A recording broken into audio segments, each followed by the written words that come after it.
Okay, welcome to the Sherborch Advisory Committee meeting. Today is Wednesday, March 11th, 2026. The time is 7:07 p.m. We will now conduct a roll call to verify a quorum. I will call each member by name. When you hear your name, please respond by saying either present in person or present remotely. Laura Howenstein. Present in person. Laura Lynch. Present in person. Adam Nee. Present in person. George Pucci. Present in person. Vivian Malloy. Present in person. Alex Ritchie. Present. Ken Young. Present in person. I, Stephen Bonder, am present in person. Paul Pilot was unable to join us this evening. Roll call indicates that 8 members are present in person. With a quorum confirmed, the meeting is called to order at 7:08 p.m. Since all members are physically present, all votes during the meeting will be conducted by voice. The agenda for tonight's meeting includes review and approval of the February and March minutes that were distributed previously.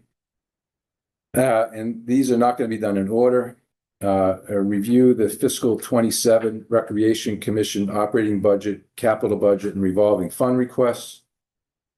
Discuss the fiscal 27 capital improvements requests. Discuss fiscal 27 use of free cash. And we will conclude with advisory committee member reports.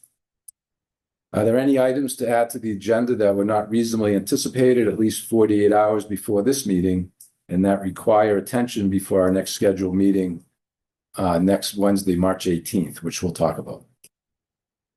Hearing none, I approve to adopt the agenda as read. May I have a second? Second. Any further discussion? All in favor? Aye. Opposed? Abstentions? Motion passes. The agenda is set. Just as a preliminary, because we're running kind of a tight schedule, I'm going to suggest that we have a meeting next Wednesday evening, March 18th, which is a few days in advance of the March 21st public hearing. Does everyone feel comfortable having that additional meeting, even though it'll be 2 that week? People are available. I will not be available next Wednesday. Others? I'm available. All right, so we'll put that on the schedule, and at that meeting, we'll get final numbers for the operating budget, capital, use of free cash, excluded debt, and hear any other articles that we haven't previously heard in presentation. Add that to your calendars. Why don't we now, we're also joined tonight by the Capital Budget Committee. Peter, did you want to? Yes. First and foremost, I'd like to reconvene the Capital Budget Committee's Wednesday, March 11th meeting. It is approximately 7:10. We had adjourned previously, and so we are now reconvening. Thank you very much for the advisory committee to have this joint session. We felt like it would be helpful to sort of meet with everybody on advisory and talk about some of the capital budget items, where we are, what our thoughts are. And frankly, there's a couple of items that we just want to generally talk with you guys about and get your sense on it. And we probably will then maybe take a brief vote on a couple of items that are still open in front of our committee. So just in terms of the proposed request for capital budget, we have already taken votes in support of the appropriation of money, either from exempt borrowing, free cash, or another source with respect to the regional schools, high school roof skylight restoration project. And as of today, we have also learned that the cost of that project due to the bids is going to be for Sherborch share, approximately $672,551. So this is a reduction from the initial request from the high school, from the regional schools. Initially, it was going to be north of $900,000. And so due to the bids coming back in at a much lower price, the Sherborch share is actually going to be approximately $672,000.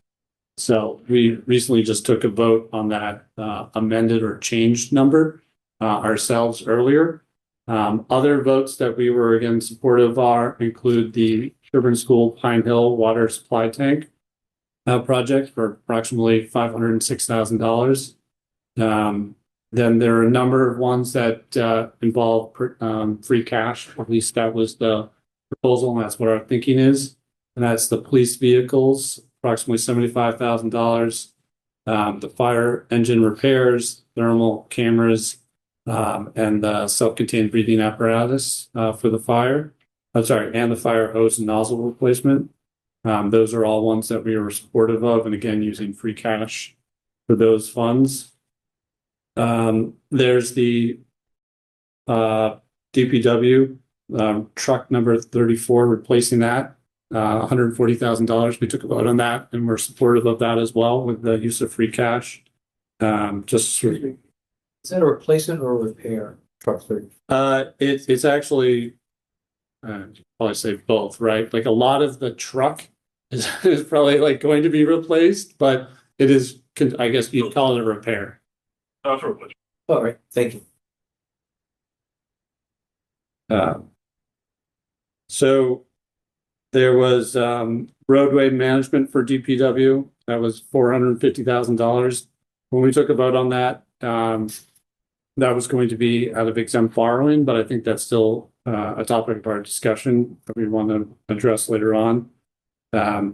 For free cash, the IT project of approximately $30,000 we were supportive of, and as well as the CAMA, the computer assisted mass appraisal system of $80,000 with using free cash. We were supportive of that as well. During our meeting just at 5:30, we learned from the Recreation Commission representative that they are withdrawing their Jameson Field renovation project. And I believe you'll probably hear from them soon, so I don't want to steal any thunder, but that is to be withdrawn. We also had a vote on the design work for town facilities and infrastructure design and planning. That is $125,000 was the amended request, and that we did take a vote on that today and are supportive of that. And the vote was for capital stabilization fund dollars is what the committee is recommending there. And the two projects we have not yet voted on. One is the transfer station and recycling center equipment and infrastructure, the electrical work down there and compactors, as well as the town hall exterior work. One of the items we've been talking about is sort of what the source of funding would be on a number of these projects. Currently, there are, as sort of proposed to us, 4 projects that would be using exempt borrowing, and that totals approximately $2 million at this point because the regional schools came down. And so the question is that the appropriate amount that the town should be borrowing for this upcoming fiscal year?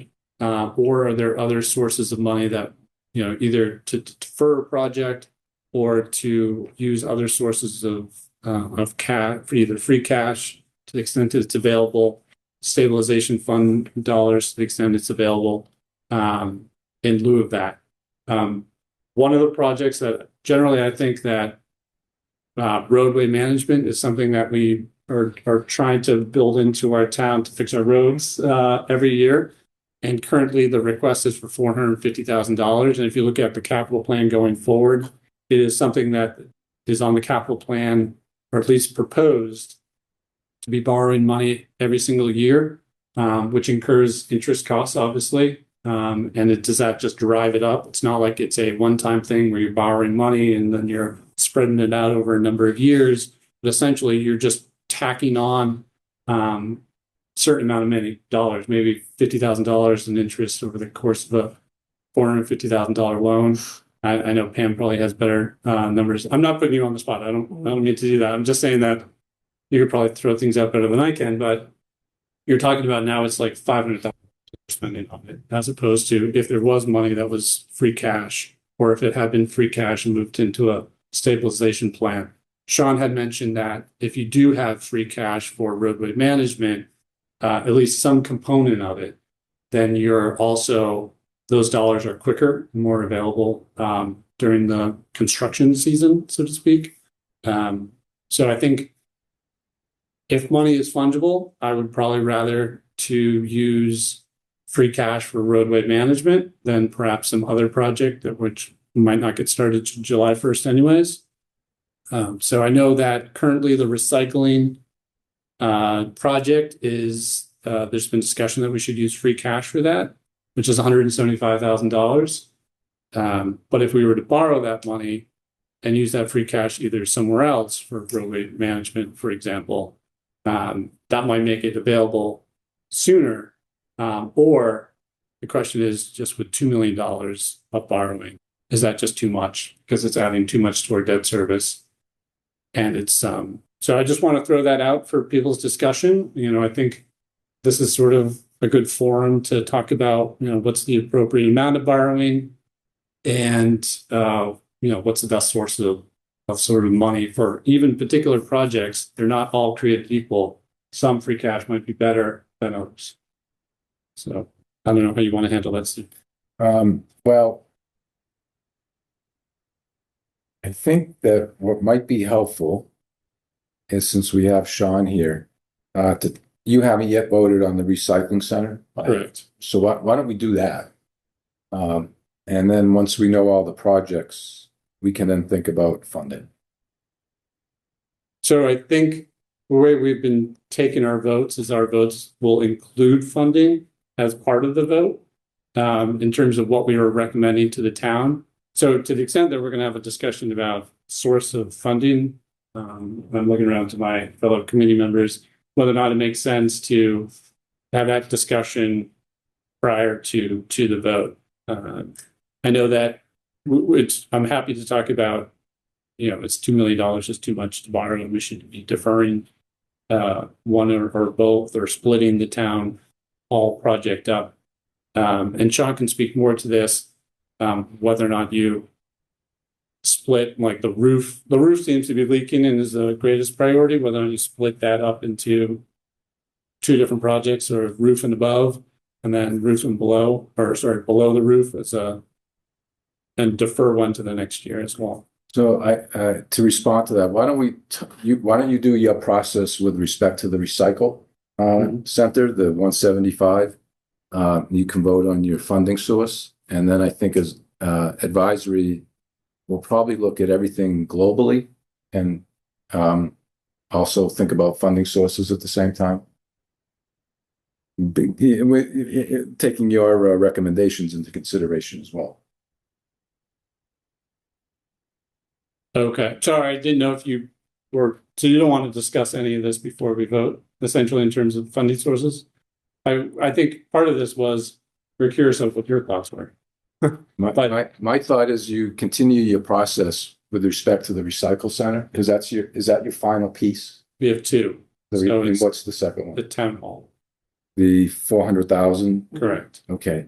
Why don't we discuss those two things?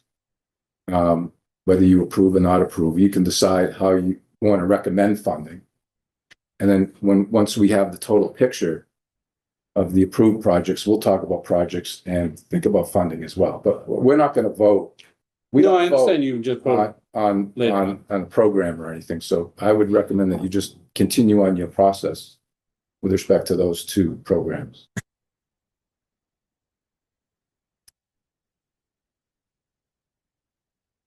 Which one do you want to attack first?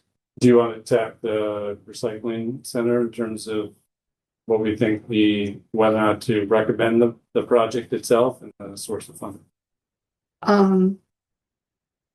As I recall, Sean, when we discussed this the first time around, there were some questions about some possible expenses, and you said you wouldn't know until closer to town meeting. I wondered if you had any further information about that. It's currently under design, but the cost estimate is for 175. That includes the electrical work that's needed, the site work, some facilities work, and the replacement of 2 recycling compactors and bins. Of that 175, about $50,000 is associated with the actual compactors. There are 2, so $25,000 each. The balance of the 125 is for the electrical work that needs to be done. There's been a couple fires due to electrical issues there. The current wiring and setup doesn't meet code. So regardless of replacing the compactors, the work needs to be done so we don't lose the building to a fire. The current 2 compactors are actually rented, and the rental cost is a little over $7,000 per year. Is that per? No, in all total, it's about $300 a month per unit, which sums to a little over $7,100 per year for both. And also, Sean, I know there were replacing the 2 containers that we have, that we're currently using and renting. And was there a purchase of an additional 2? Did I understand that? Well, no, there's compactors, That and were, then there's the container that hooks to the compactor and then gets hauled. okay, the cost was for 2 compactors, 2 containers. And did I understand that there would be 2 additional containers for flexibility? No, there's no need for 2 additional. Okay, They happen to, they're the same exact ones that we haul the rubbish in. So currently we have 2, one's being repaired, so there's 3.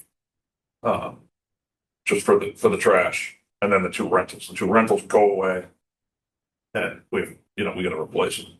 so we're not replacing the other 3 that we have for, No. Collecting other stuff. Every couple of years we have to because they get pretty beat up. Okay. So that'll put 4 into that'll put 5 into our fleet, so to say. We can't have less than 4 because there's 4 there at any given time. is there anything particularly seasonal about reciting the compactor and installing the compactors? Well, you can't. Some of this is earthwork, so you can't do it in the dead of winter when it's frozen.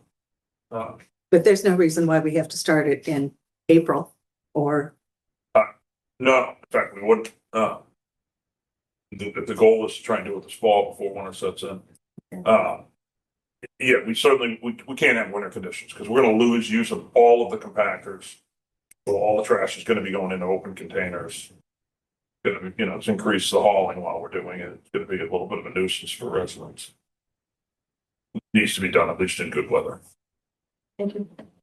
That's not noticed. You're putting the trash in big bins, not ours. Yeah, no one would like that very much. well, I have to say, I think there's good reason to do it.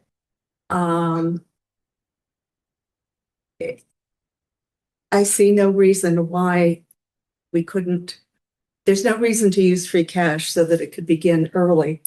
And I think it would be everybody has a thing about going to the recycling center or the transfer station. So I think having it be a borrowing question that would appear on the ballot, it would be supported. So I guess I would support borrowing.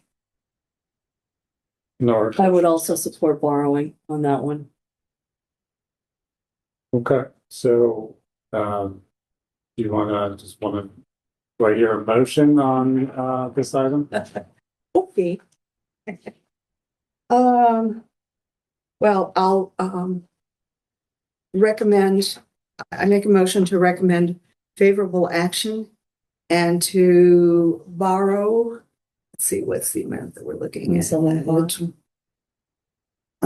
is one.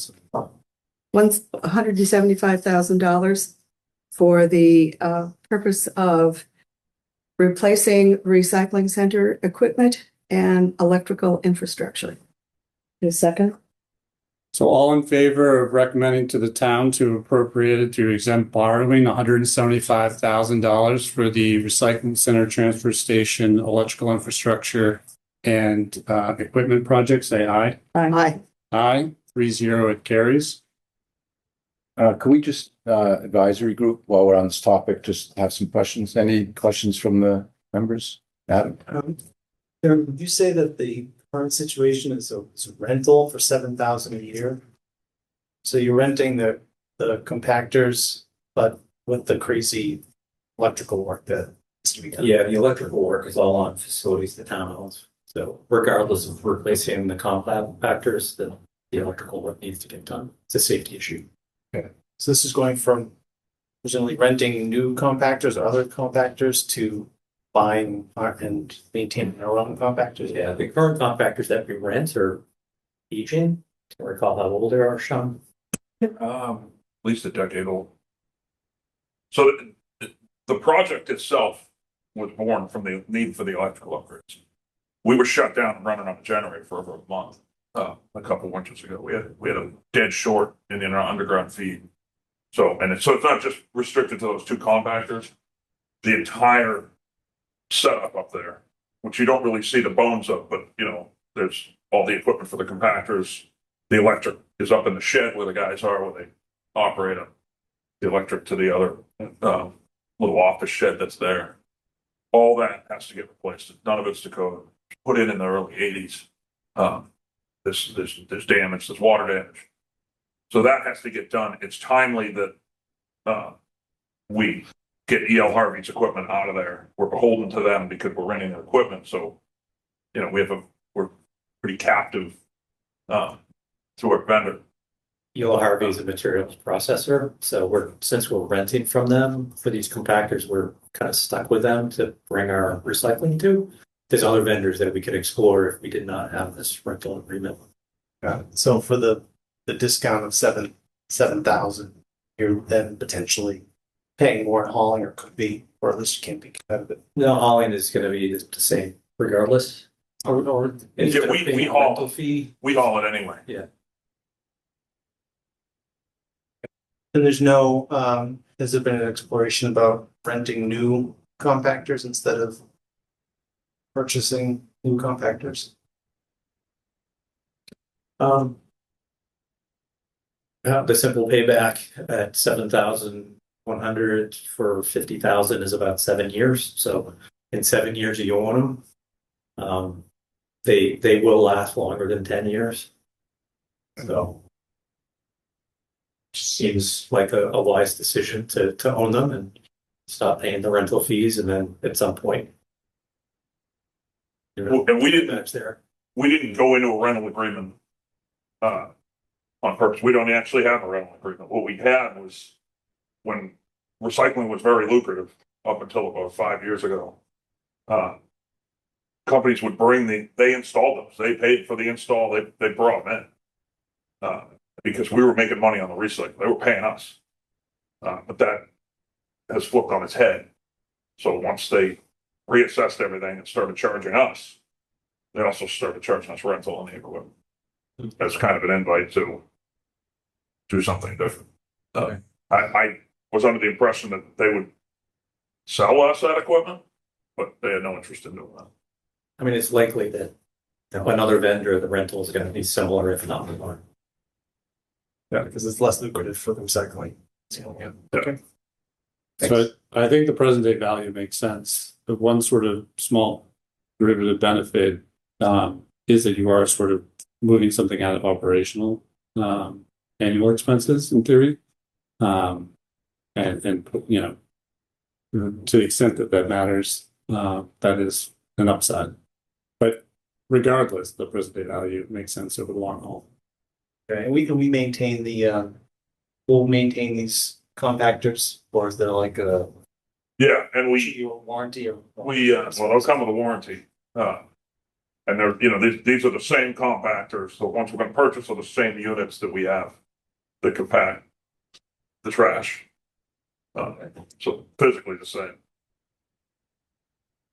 Just for clarity, the 25,000 is for 2 compactors and 2 containers. 25 each. 25, I'm sorry, 25 each. Again, I don't have hard numbers yet from, No, I appreciate that, but just visualizing what it is that we're buying. The compactors themselves are permanently affixed, or they're not mobile, they're affixed to a spot. We bolted down. Right, and then the container is swapped in and out. That's what leaves. So what's the life of a container? well, we're getting probably maybe 10 years out of the rubbish containers. These will be the same container. They'll end up in the mix. Okay. They'll likely just stay, but as they get beat up, we might take the ones that are beat up and use them for recycling because it doesn't beat up. It's fairly rugged. It should be 10. Okay, good. Pam, do you see any issue with bonding? Electrical work, non-infrastructure type work? I don't think we can. I don't know. I'd have to ask. So that's kind of an open issue as to whether or not this kind of labor, although it's tangible because you're going to have a substation there or some sort, I guess, whether that can be bonded and for how long.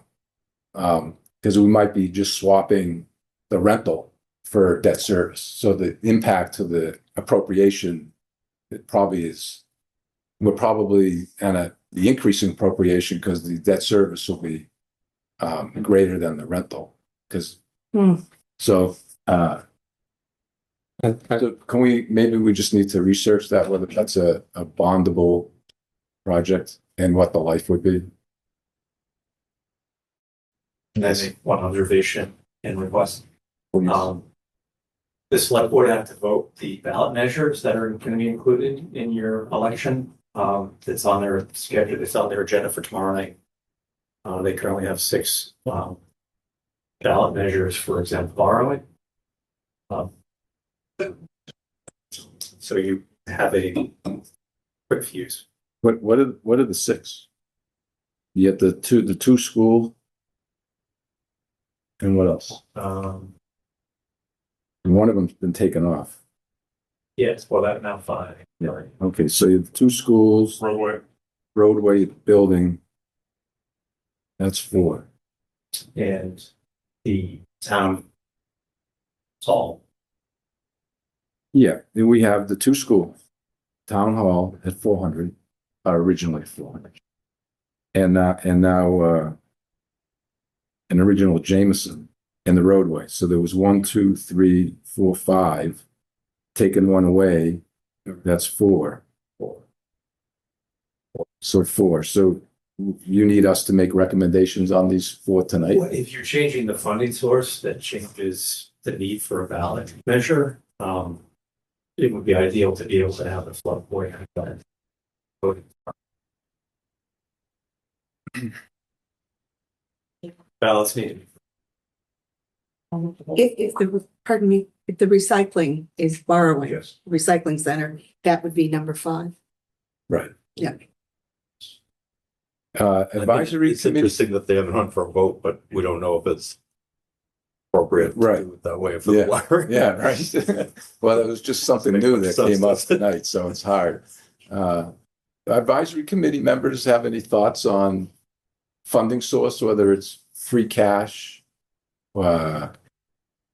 the excluded debt, non-excluded debt, stabilization fund, any other funding sources that people feel comfortable or make discussing? Does it make sense to think about a stabilization fund for something like this? Probably not. Although we can push this to the end, because we probably want to see everything in the aggregate before we make any decision on anything individually. So I appreciate that comment. We'll try to reach a conclusion tonight. Steve, if I may, you just said probably not. I'm just curious what your thoughts are. On for stabilization, For usage of stabilization for a infrastructure construction project. I almost feel like this kind of borders on capital versus repair and maintenance. So I personally am probably leaning more towards free cash than capital at the moment, but I respect your opinion on that. But I think probably need to look at things in the aggregate before we make a decision, before we make a recommendation. Is the electrical repair and maintenance versus the compactors capital? Is that, If you split it, yeah, taken from two buckets? I don't think we generally want to borrow 50,000.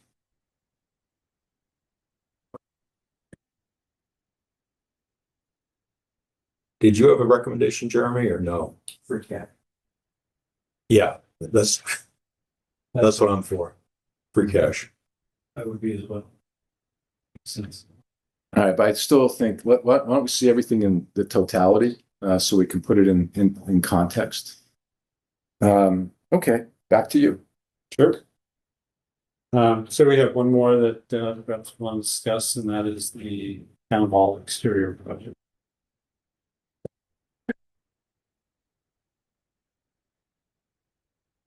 So it's 400, that was gonna, Sean? Yeah, I'm staunchly against any discussion of splitting that project. And before you even get into a discussion, the earlier discussion about the school's roof bid coming in low is exactly why I wouldn't even consider splitting project this year. When you say splitting, what do you mean? Well, the capital budget committee was asking if it's possible to split the exterior project to just getting the roof done this year and then doing the other work. And there's other reasons I wouldn't do it either. There's a reason we pocketed it all together. Can you bring us up to date on that then? All right. Yeah, we Coming in- really haven't talked about the project at all. Yeah. So it was split out, the different line items in the on-site insight report, but you could get lost in that quagmire. But the major thing is the roof, and chimney flashes, everything that goes along with the roof in this building. I don't even know what the age is. I can't find records of when they did it. It was not done when the building got rehabbed in 2001. It's beyond 30 years old. Might be closer to 40. We've gotten great value. So that the roof needs to get done. And we insulated the roof, which anyone that knows anything about insulation on hot roofs, you're inviting ice dams. So we lucked out this year. But we created a situation where we could have had ice dams. We never would have. The building was so leaky before, we never had snow staying on the roof. Now we do. We need to get the roof done. It's not an option. There is flashings on the chimney that leak sometimes in specific driven rains. So the copper gutters are in great shape. They have to basically get taken off, put back on because they're attached to the roof. And there's a couple places where trees had hit them when there used to be trees too close to the building. And then another big portion of it is, you can imagine there's a lot of window openings in this building. We put very, very good quality windows in when we redid the building. But what they didn't do was properly caulk the outside where you have a wood to brick transition, which is usually your biggest air and water infiltration in a building like this. And we've had periodic leaks that we didn't ever really know where they come from. Pam's ceiling has gotten stained before some of the others, and that's what it's from. And on this side of the building, for whatever reason, the bees like to go in there and infest the offices because they're coming in. So, and it's, you can imagine as big as these openings are, that's not a small, it's not just a guy on a ladder talking. That's a big portion of it. And then the two side entrances for anyone that uses them, those doors are in bad shape. They need to be replaced. And both landings need to get replaced. There's quite a bit of damage. That landing's been fixed a couple times and the railings don't even hold on to it. So that's pretty much the biggest part of it. So we decided to have the architect kind of package that all together as one project, because it's going to be, somewhat disruptive on the outside. So we kind of want to just do the whole exterior, getting it buttoned up. Sorry, there's some other, brickwork repointing not significant, but, same trades that would be doing it. Just, fixing where there's cracks and everything else. That'll kind of button up the whole outside in one project. That we've already hired the designer, with money we had from previous articles. So that'll be ready to go out to bid, next month or so. When you talk about the roof, are you talking about taking off what's there, getting it down so you can see through it? Or is it, what would be the work? How would you describe it? Roof shingles and underlayment need to get stripped off. There's likely some damaged plywood, but you can't take all the plywood off because the insulation's sprayed to it. And then put new roof shingles back up. And like some water shield and everything that goes along with it. Is the reason for not splitting the project because you get a better price for the roof, or is it just because you deal with all the inconvenience at one time? Well, one, I think we're gonna get favorable pricing this year than we would have last year and likely will next year. The contractors are hurting for work right now because Boston came to a screeching halt a few months ago. We saw favorable pricing with the History Center because of that. And splitting the project up, you're gonna basically remobilize a couple times. While they're roofing and they have to stage some of the stuff and they have to block entryways, which is, really disruptive to a public building.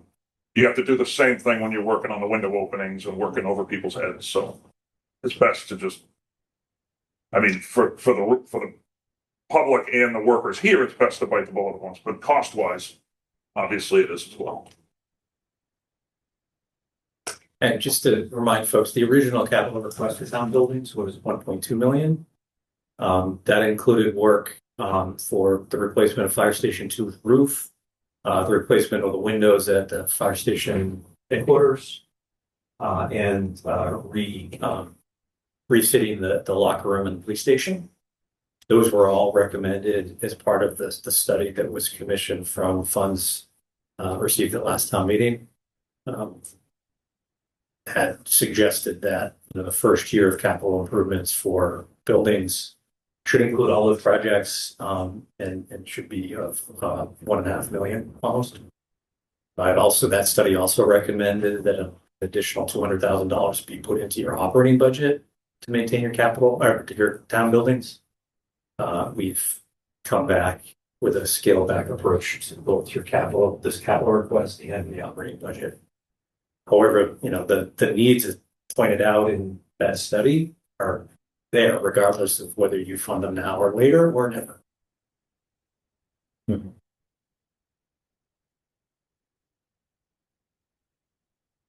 Is that the background of Zivon? Oh, so just to clarify, the 400 was for the roof and the 50 was for the windows repointing. No. 400 is for the The total. entire package. Okay, so that 450 is now reduced to 400 for the entirety It of what is you just 400. described. Okay, thank you.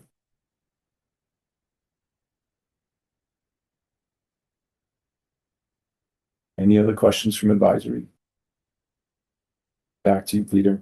Thank you, Stephen.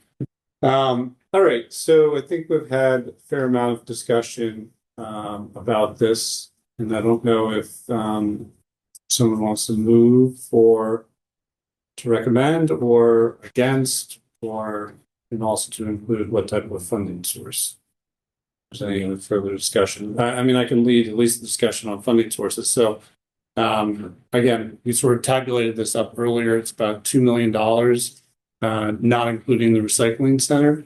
Some of this stuff, in theory, could come from other sources. So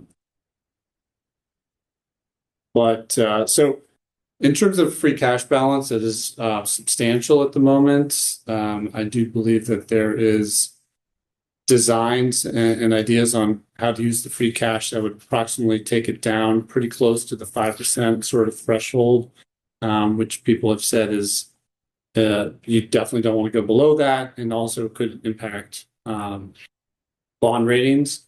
So going deeper into free cash sounds like it would not be advisable.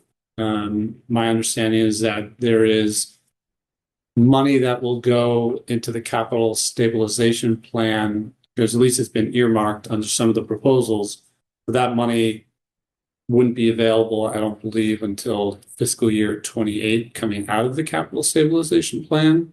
Is that right? Yeah, to utilize funds out of the capital stabilization fund, you need to vote at that meeting. Right. And well, you also need to have, you need the full amount in the fund at the time that the vote is to extract it. Yeah, you need to have enough balance, but whatever you want to appropriate from it, sure. Right, before the vote is, right? So if there's a vote at town meeting where money was put in the stabilization fund, you couldn't vote at the same town meeting to take that money out of the stabilization fund, is that right? Correct. Yeah, so in terms, so the at least it's been proposed that money would go approximately $400,000 from different sources into the stabilization fund. And that vote would be taken at a town meeting. So that $400,000 is sort of off the table if I'm accurate as for stabilization fund. So I'm just trying to make sure everyone is sort of understanding the various pots and how they might grow and recede over the next sort of 18 months. So ultimately, I was looking at what I thought was an appropriate amount, and I was sort of doing calculations. There's been discussion whether or not it's right or wrong, but to keep that the debt service to within around 5% of the operating budget. I've read stuff publicly where that is sort of the number that's thrown out there for whatever it's worth. And so what happens to that number if we borrow $2 million? And so some of the back of the envelope calculations are that it's still close to 5%, either decimals or up to 6% or something like that. And so my thinking is that if the number was greater than $2 million, then I probably would not be voting in favor of borrowing anything north of that. With the regional roof project coming in at a savings, shall we say, impact to Sherborch of a couple $100,000, then at least the four proposed here do come out around $2 million, which is a lot to be borrowing for our small town every year. And so I would like to see that number get squished down. But I think this year, given the needs, I'm probably okay with a $2 million borrow. Well, what do you guys think about that either? But I've been in favor of, moving forward with. Want to make a motion?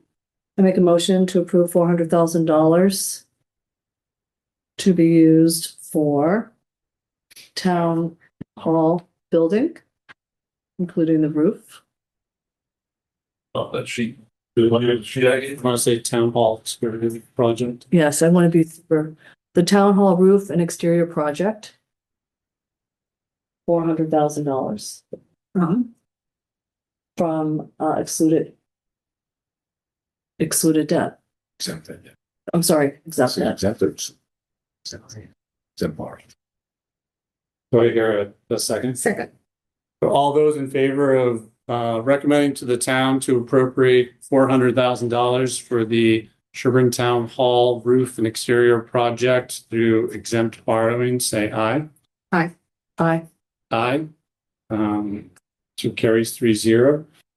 So those are all the votes that we have for capital projects. The only other issue was and I believe it was Sean's suggestion or endorsed the idea of splitting the roadway source Yes. so that you get it across two parts of the repaving season.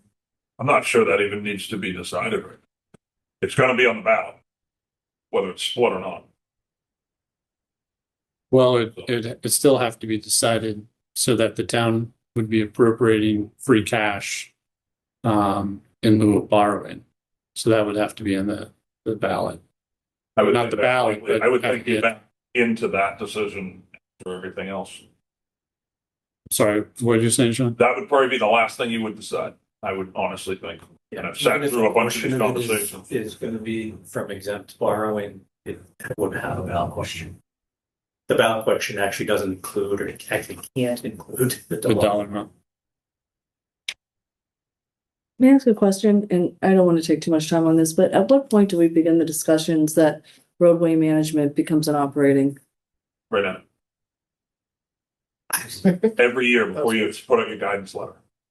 Yeah, it's probably too late for this fiscal year. No, I just mean, like, I mean, when do we say, like, this has got to happen? So Sorry. I've said it for 3 years. You're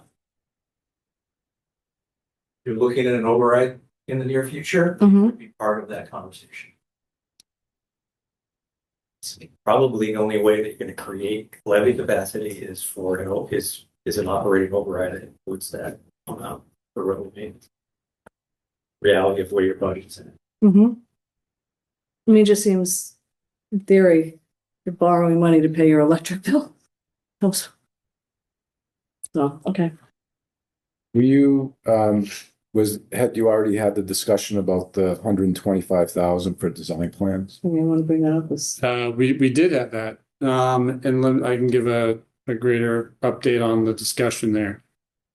So I'm not sure, stop me if you guys want more background or you're bored to tears already, but essentially the idea is that in order to do a construction project, you want sort of the design, the engineering, and sometimes feasibility study, and have those sort of documents and that engineering consulting work done up front, so that when you have a better idea of what the cost of a project is, you have a better idea of how long it's going to take, et cetera.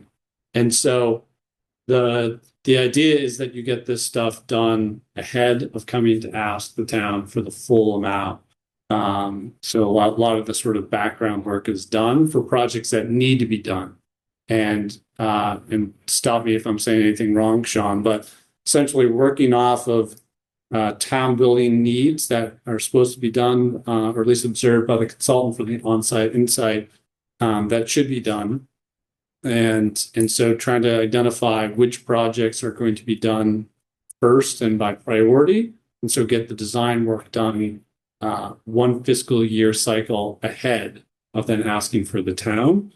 And some of the stuff is actually probably has to be 2 cycles ahead because of the amount of I think feasibility work. Like I think the septic system is one that Sean had identified earlier, that might have a longer runway or on-ramp to actually getting it done. And so it might be a sort of 2-step process of feasibility, then design, and then execution. And so what was originally proposed was a request for $75,000 using free cash for, I believe it was 5 projects. Sorry, it's on the sheet. it was, the salt shed, Yeah. fire station, town hall, Yeah. HVAC. Septic, and then, So locker 4 rooms. projects. And then 3 were added for design work, which was fire station number 2 roof, fire station 1 windows, and the police station locker room renovation. And so the project, the proposal, changed to include $125,000, and then it would be 7 projects. And a lot of the discussion that we had, just try to briefly summarize it, was again for 5 of those of the 7, the plan was to ask the town for money in fiscal year 2028 and execute them then. 2 of them have longer tails, and that includes the salt shed and the library septic. There was some discussion at our committee about what was actually likely in terms of executing the number of projects in fiscal year 28. And whether or not the town would even appropriate money for all those projects in fiscal year 28. The on-site insight recommendation is, as I think Jeremy alluded to earlier, was in fiscal year 27 was $1.4 million. Clearly, we're not doing that. And so this sort of snowballs. And so how long is the town going to slide away from what consultants are recommending that we do to repair and renovate all of our buildings.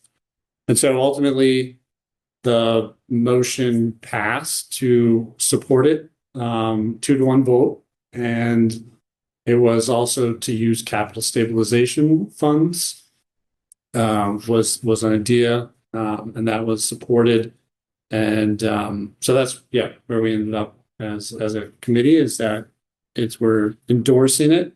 And the belief is that, or the goal is to execute at least 5 of those projects in fiscal year 28.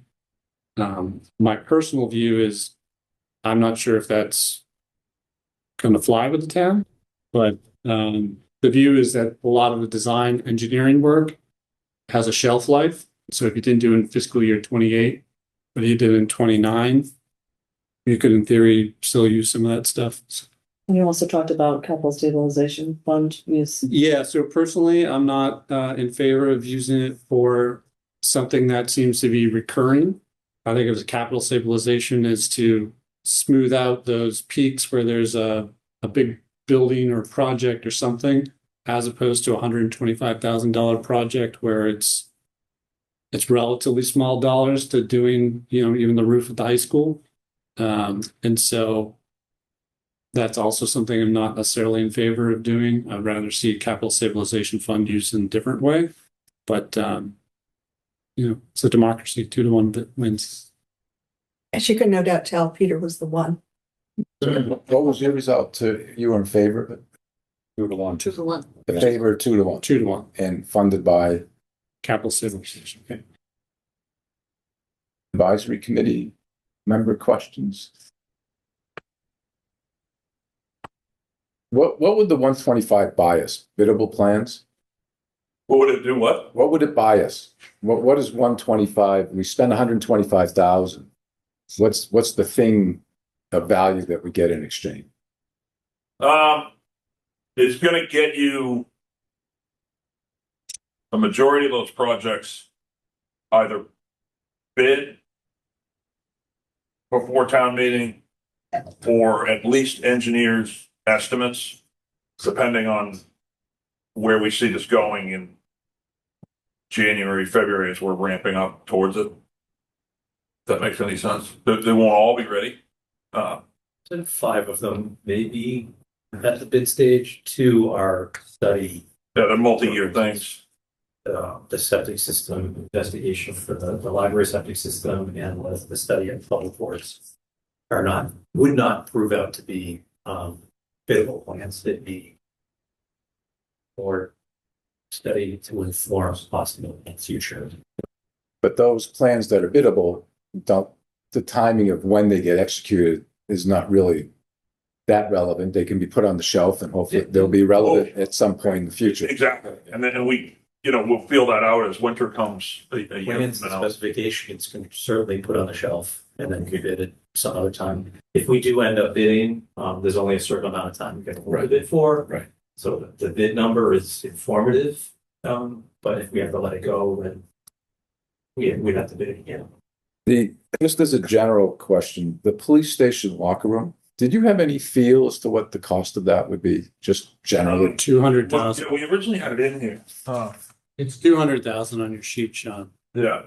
which is also part of, I was in favor of design work being paid for some of these projects. In fact, $75,000, but when you start summing up all of these construction projects, the number goes up.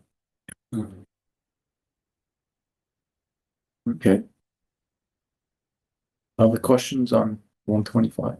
Can't believe a locker room costs more than trash compactors of the transfer station. It would be worthwhile if for any member that would like to go down into the police station to take a look at that area. I think it's well Can I- spent. It's bad. So- It is. Wow. It's a fairly good sized space. And there's a lot of equipment that gets put in there and much of the equipment needs to be charged. And there's no charging ports in the lockers. It's wet equipment that's no able to dry. It sounds like a big number, but when you see the work that needs to be done. Yeah. And the state of the stairs there. It includes plumbing fixtures too. So everything in that building's 25 years old. It looks like a new building, but It starts showing. I did ask to see it, but it was during a shift change. But I did go see the roof. Yeah. Lock you in there. How did that project come to be decided to be tabled? Table. Yeah. Just based on the feedback we were hearing from folks that the initial request was too much. So I was asked to pick a project that I couldn't do was without. dead set to not push off, and it's this one. I agree with that. I've also seen the state of that facility, and if it was put back on the table, I think I could be an advocate for it, because that is the place that the officers go and they work out, they change, it's in deplorable condition at the moment. And I feel, I wouldn't mind discussing it as a group again about whether it's worthwhile to do that work. I didn't throw the trash. I mean, No, I understand. I mean, this wasn't done in a void. And No, I appreciate the chief that. we discussed it with the chief. And Yep. What did he it can live another year. Yeah. That's But 'cause it needs to be on your radar. Seriously on your radar. It's Does either, it hurt his retention of staff? No, he hasn't brought that up as a specific issue. It certainly would help with morale and retention if it was in a rough state, but I mean, if I'm not aware of anybody leaving just because. if we were talking about not borrowing for the 175, does that kind of open up close to 200 to think about that?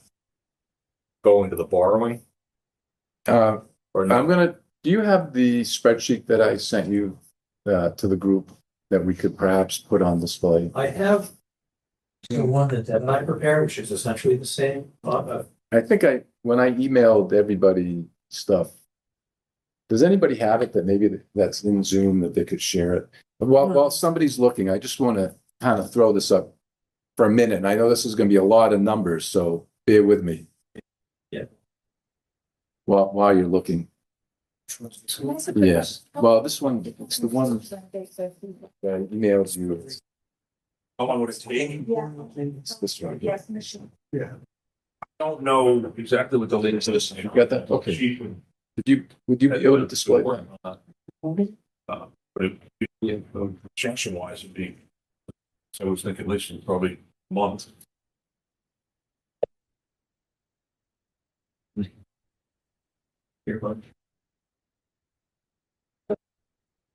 So the original, from what we had before tonight's meeting, there were 5 projects that were designated as exempt borrowing, and there were several that were from free cash. So the first group, if we look at, if you scroll down a little bit further,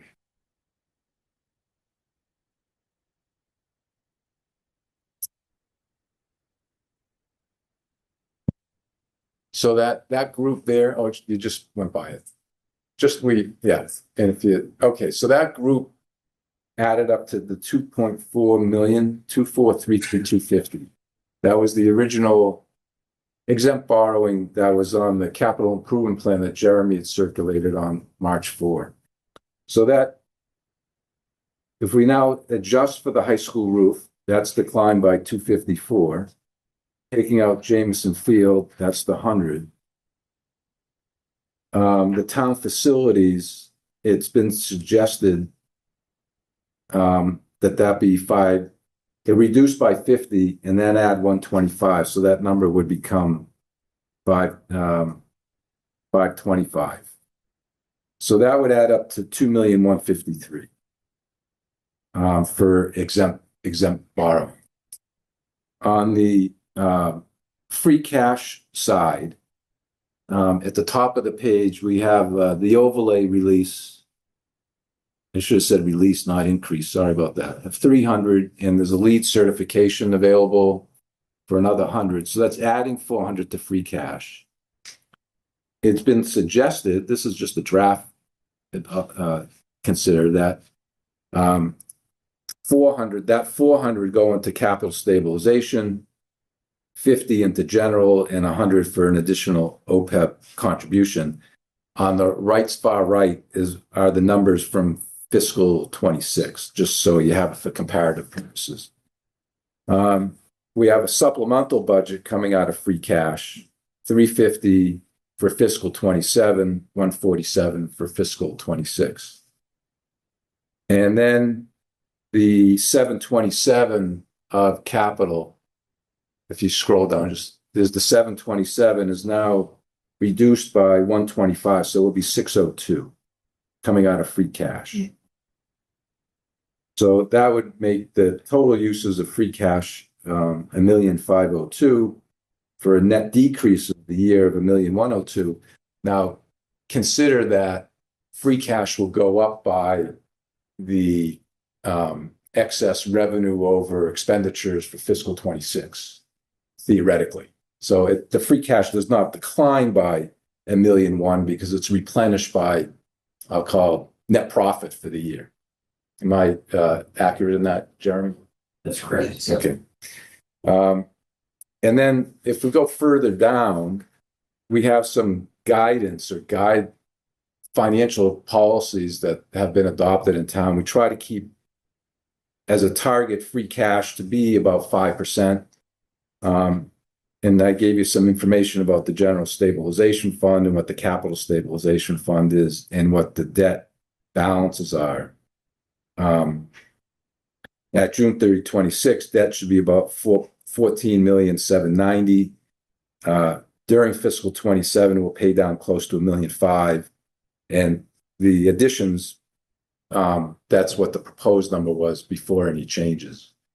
So we'd be at about $15 million of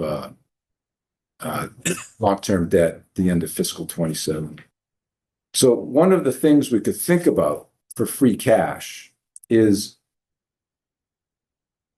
the proposal that Jeremy had put forward, and I'm not sure if that was processed by the select board or not, but for discussion purposes, this is what was put down. Yeah, no, they didn't take a standard. So instead of putting 400 into capital stabilization, we could put in 275 and use 125 for the town, the planning for town facilities. So it doesn't impact necessarily free cash, but instead of putting it into stabilization and taking it back out, just don't put it in to begin with.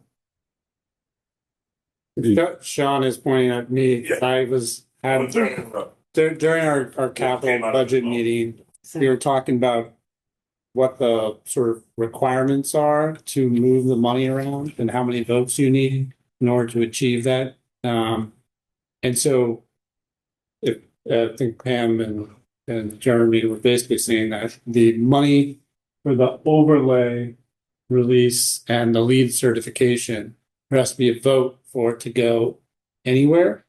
And so to then use that money, that would be a sort of a second vote.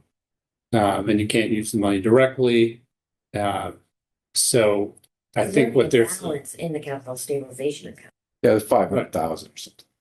But I guess from a process perspective, we're going to release those monies into free cash. And then you were making an allocation out of free cash. Right. Yeah. And then we're taking money out of free cash. So where's the problem if there is one? Or into the problem. Okay. But whether it goes into the capital stabilization fund directly or gets used for those plans, we come out to the same spot. So that would be one idea. I guess that's kind of what are we going to recommend? It's hard to put it all together. That's why I want to get everything together so we could see what the demands are and then where to use them from. I like the idea of about $2 million in new debt and shift the 125 over to free cash. In essence, you're taking it out of the stabilization fund at the end of the day, but you're just not putting it in and taking it out. You're just not funding the capital stabilization to full amount. Yeah. just the way that you formulate the motions to fund all these things.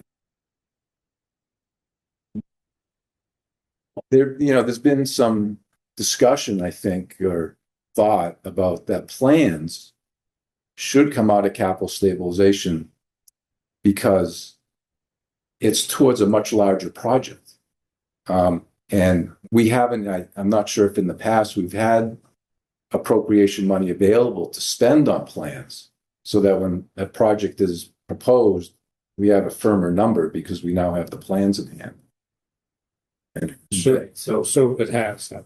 Go ahead, Jan. yeah, I mean, that's part of the capital stabilization funding source for those designs is to help establish that precedent. I will say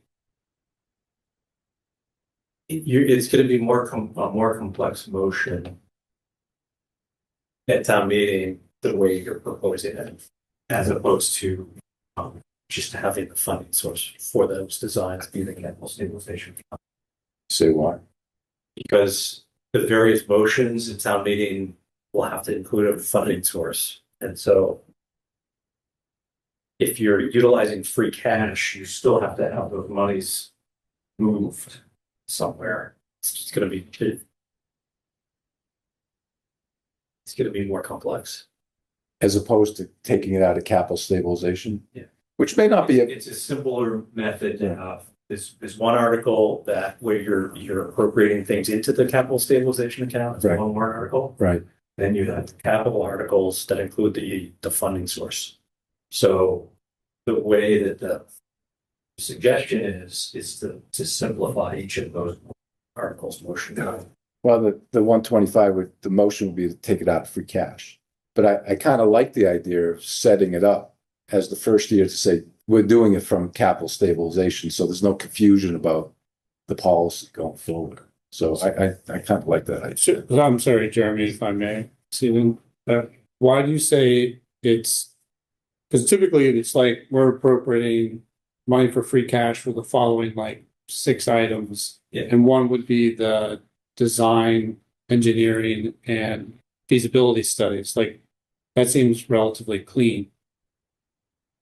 I'm not sure why that's complicated. Because the number would be a different number what that you're putting into capital stabilization under that warrant article, as opposed to down the line. So what I think I hear you saying is that the release of the overlay and the lead certification, you want to have match what's going into capital stabilization. The simplicity Easy, purposes. just for simplicity, it's easier to respond. Now, I also think you're asking for questions at town meeting if you directly appropriate the lead certification from the library project to another capital project. I think that's a simpler discussion if it just is going generally into funding other general capital. Okay, I like the idea. I like the idea of not financing. Of not doing it through debt. Financing is. Well, I mean, not including it in excluded debt or exempt borrowing. I'd rather, I think, take it out of capital stabilization because I think that's what it's for. Frankly, I don't even know if you could, bond labor like that. I have no idea, and what the life would be because you want to match it to the project. Because that may have a 10, 15, or 20-year life, and who knows what a life of this would be. Short life, yeah. It's easier to be bondable if it's included as Part of the project. Okay. Did Capital Budget Committee have further business? Did you want to adjourn? So I think we don't actually. Our perhaps only business left would be scheduling, which we can do outside the confines of your meeting. So I can motion to adjourn, that's all. I'm sorry, just before you do. Yes. I would just, at the risk of redundancy, I just want to confirm the things that you voted in favor. okay. So on the list that I have the high school roof, which is now projected to be the 672. Correct, You have the Pine Hill School water tank at about 506. correct, You have roadway management, the town portion of that to be 450, correct, and town facilities of 400. correct. The town hall, Town hall, 400. roof and exterior project. Right. So those projects, those 4 projects, under exempt borrow. Correct, Okay. Then free cash funded projects, the 80,000 for the camera system, correct. DPW for 140. Check, The fire for in the aggregate 90,000, 240. check, IT for 30. check, Police for 75. check. The recycling center at 175. With the caveat that we were recommending it be exempt borrowing. I thought you said for the capital stabilization fund. No, you wanted to borrow. That's the design. Correct. We Right, were so- gonna then offset the 175 for the recycling with Yeah. free cash for the roadway management is our thinking. I guess we should probably take a vote if that's in fact what our recommendation is. Do you wanna, To split the roadway? no? Oh. For the Correct. roadway? Yeah. Okay. But go ahead, Steve. Well, I guess I had on my list from free cash 175 for the recycle center. And the 125 for town facilities, the planning to come out of stabilization. Capital stabilization. And we voted in favor of that as well. Okay. And then there was an open item, which I'm not sure about, the 12,000 for a sprinkler for rec. Yeah, so we did vote in favor of 12, no, trying to remember. I think we actually. Did out of revolving, but We actually held back the vote because we thought recreation was going to be here by now. Yeah, I suggested that they come back. They're probably waiting to come in. Do you want to hear what they have to say on that? I think, or just what the people on advisory may want to say, but said yes. We did not actually vote on that. Right? We deferred it to the advisory meeting. Correct. Okay. You're welcome to stay open then. Sorry, so I'm glad we went through that. thank you. Thank you. If Dave's in the hallway, do you want to hear him now? Yeah. Was there still a discrepancy for the recycling center funding? Do you wanna Yeah. after discussion, do you wanna recommend a new vote? Sure. Well, do you want to? I mean, it's up to you guys. What did you want for recycling? You wanted that coming So- out of debt? Yeah, so the concept was that if it comes out of debt, then instead of borrowing 2.175 million, then we would have part of the roadway management not come out of debt, would be free cash. So basically switch the funding sources for what the recycling center is with what part of the roadway management would be. So the amount of borrowed debt stays flat, but the project for roadway management, it's better if it gets cash, because it can act on it much quicker. It complicates not the ballot, if I understand correctly, but it just sort of, you'll have to make sure that the motions are lined up right at town meeting for that. So you wanted to take of the 450, you wanted to subtract 175 from that to have that come out of free cash, Correct. and then We didn't vote on it, but Yeah, it's a okay. theory. then have 275 from exempt borrowing and shift the 175 from the cycling center over Right. to exempt borrowing. Right. And I think you raised the question of whether or not the recycling center can be bonded. I think it could be. I don't see any problems with that. I know but I don't see any problems with it being bonded. So again, it would be exempt borrowing for the 175 and then trade that off with the roadway management, because the roadway management can use those funds during the sort of summer as quickly as possible to get paving done. And I might add in 2023, there was a little side thing on on 75K for transfer station electrical service code and safety compliance. So I think that was part of. That was a hope to do it, yeah, I mean, it's been on the docket for a while. So, Well, the one thing I'm concerned about on the recycling is the life of it on the debt. Because that would shift, if it was only 5-year debt, that would shift 35,000 into debt service into the appropriation. As opposed to just taking it out of free cash.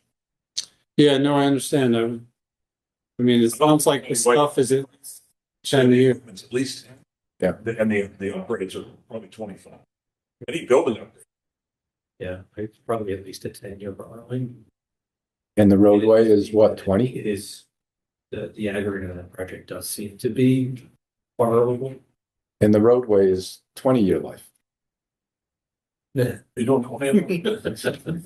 So I don't know, it seems less expensive to Depends on the way. borrow the roadway stuff. They said the last 20 years for roadways, but No, but I don't know what it's allowed to be.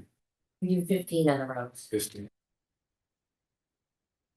All right, well, I Yeah, don't so know. You do what, you know. in you terms of write up a capital report. budget committee, do you want to, in terms of the roadway management, do we want to hold a vote on what we recommend as the source of funding for that? I think it's prudent. Just take a vote. Someone like to move on that? Oh, let's see, how much are we talking about? 175? Correct. I move to recommend the appropriation of $175,000 of exempt debt and what's going to be the net? 325? Is that the remainder? No. 225. 275. 275. 275, okay. We're in the floor.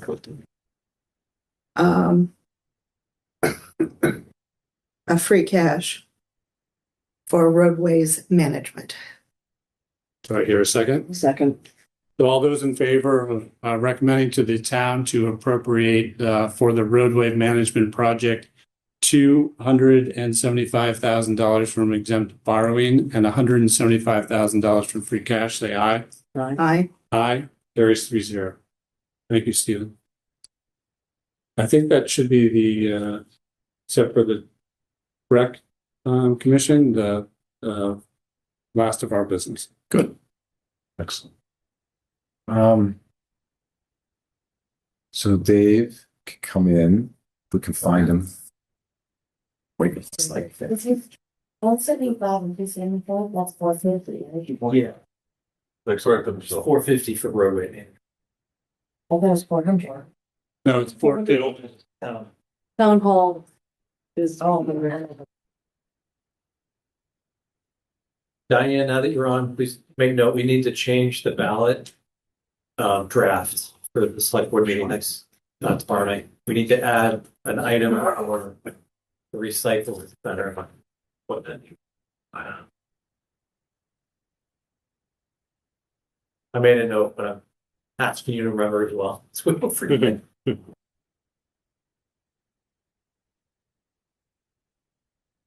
All right, welcome. Thank you for waiting till this late hour. We appreciate it. So, this is both the joint meeting between advisory and the capital budget committee. So can we start with your capital requests first? So at the 5:30 capital budget committee, I was attending on behalf of the Recreation Commission. I informed the capital budget committee on a larger item for the Jameson 2 baseball field renovation project that at the Recreation Commission meeting last night. The project was discussed in detail. Conclusion of discussion, decision was made by unanimous vote for the Recreation Commission to withdraw the capital budget item for the James 2 renovation projects.